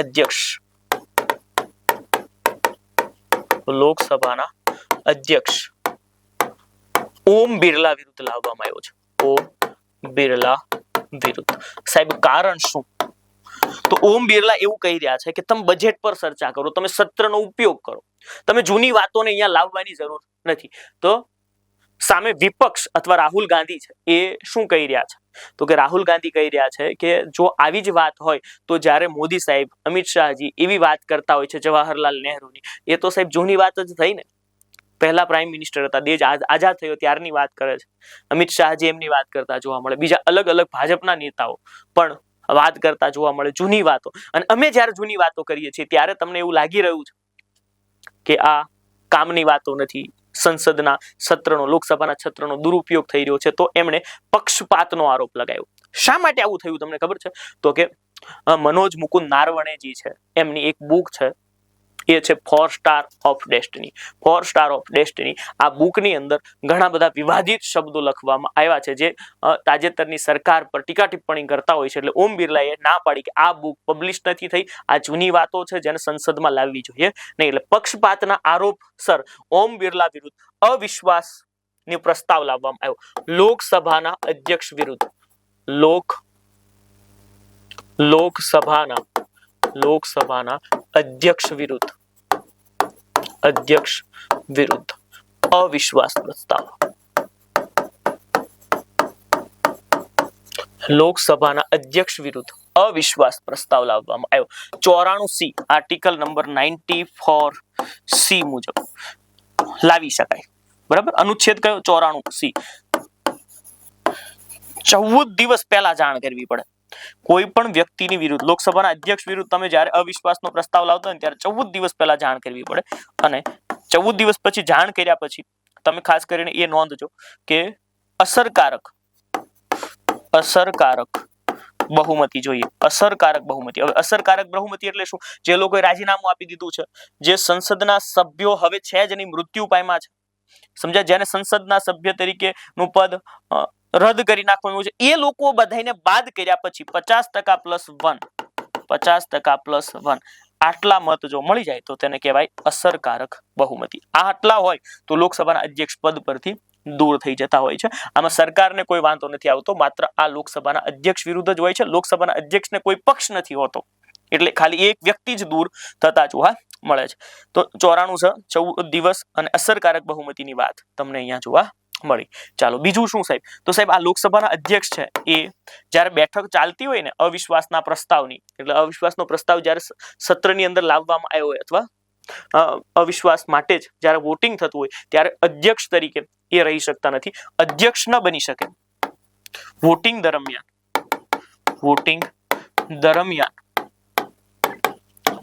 અધ્યક્ષ ન બની શકે, પરંતુ વોટિંગ દરમિયાન અધ્યક્ષ ન બની શકે પરંતુ મત આપી શકે. 94C મુજબ. સાહેબ સરકાર વિરુદ્ધ અવિશ્વાસનો પ્રસ્તાવ છે ને એ તમે અનુચ્છેદ 75 મુજબ લાવી શકો અને અહીંયા 94C મુજબ લાવી શકતા હોવ છો. તો આ આખી વાત થઈ 4 સ્ટાર ઓફ ડેસ્ટિની બુક. ત્યારબાદ તમે જોઈ શકશો કે સાહેબ ભારતનું બંધારણ માત્ર તમને 199 રૂપિયાની અંદર મળી રહ્યું છે. 199 રૂપિયાની અંદર મળવાનું છે. 60 દિવસની વેલિડિટી સાથે સંપૂર્ણ મારા દ્વારા ભણાવેલો કોર્સ છે. તમે સબ્જેક્ટ વાઇઝ કોઈ પણ કોર્સ લેશો, ઇતિહાસ લેશો, ભૂગોળ લેશો, બંધારણ લેશો, વિજ્ઞાન લેશો, આ બધું તમને 199 ની અંદર સબ્જેક્ટ વાઇઝ મળી જવાનું છે. પણ જો તમારે આખો કોર્સ પરચેઝ કરવો હોય તો ભારત જીતે તેની પ્રાર્થના કરો. એટલે આપણે આ કોર્સને ખૂબ જ ઓછી કિંમતે હું તમને આપી દઈશ. માત્ર 6 રૂપિયાની અંદર બજેટ ટેસ્ટ છે, જે તમારે યુટ્યુબ ની અંદર જે લેક્ચર મારો બજેટનો આખો લેવાયેલો છે, ભારત બજેટ, એ આખો લેક્ચર તમે જોઈ અને ટેસ્ટ આપી શકશો. ગુજરાતની ભૂગોળની ટેસ્ટ 21 રૂપિયાની અંદર તમને મળી રહી છે. બાકી આ કોર્સ 3999 નો છે. જો ભારત જીતશે તો હું 100% જાહેરાત તમારા સુધી પહોંચાડી દઈશ.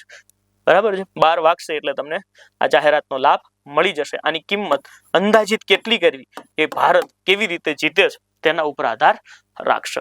મળીએ મિત્રો આવતીકાલે રાત્રે 9 વાગે. ત્યાં સુધી જોતા રહો અભયમ એકેડમીની યુટ્યુબ ચેનલ. જય હિન્દ, જય ભારત.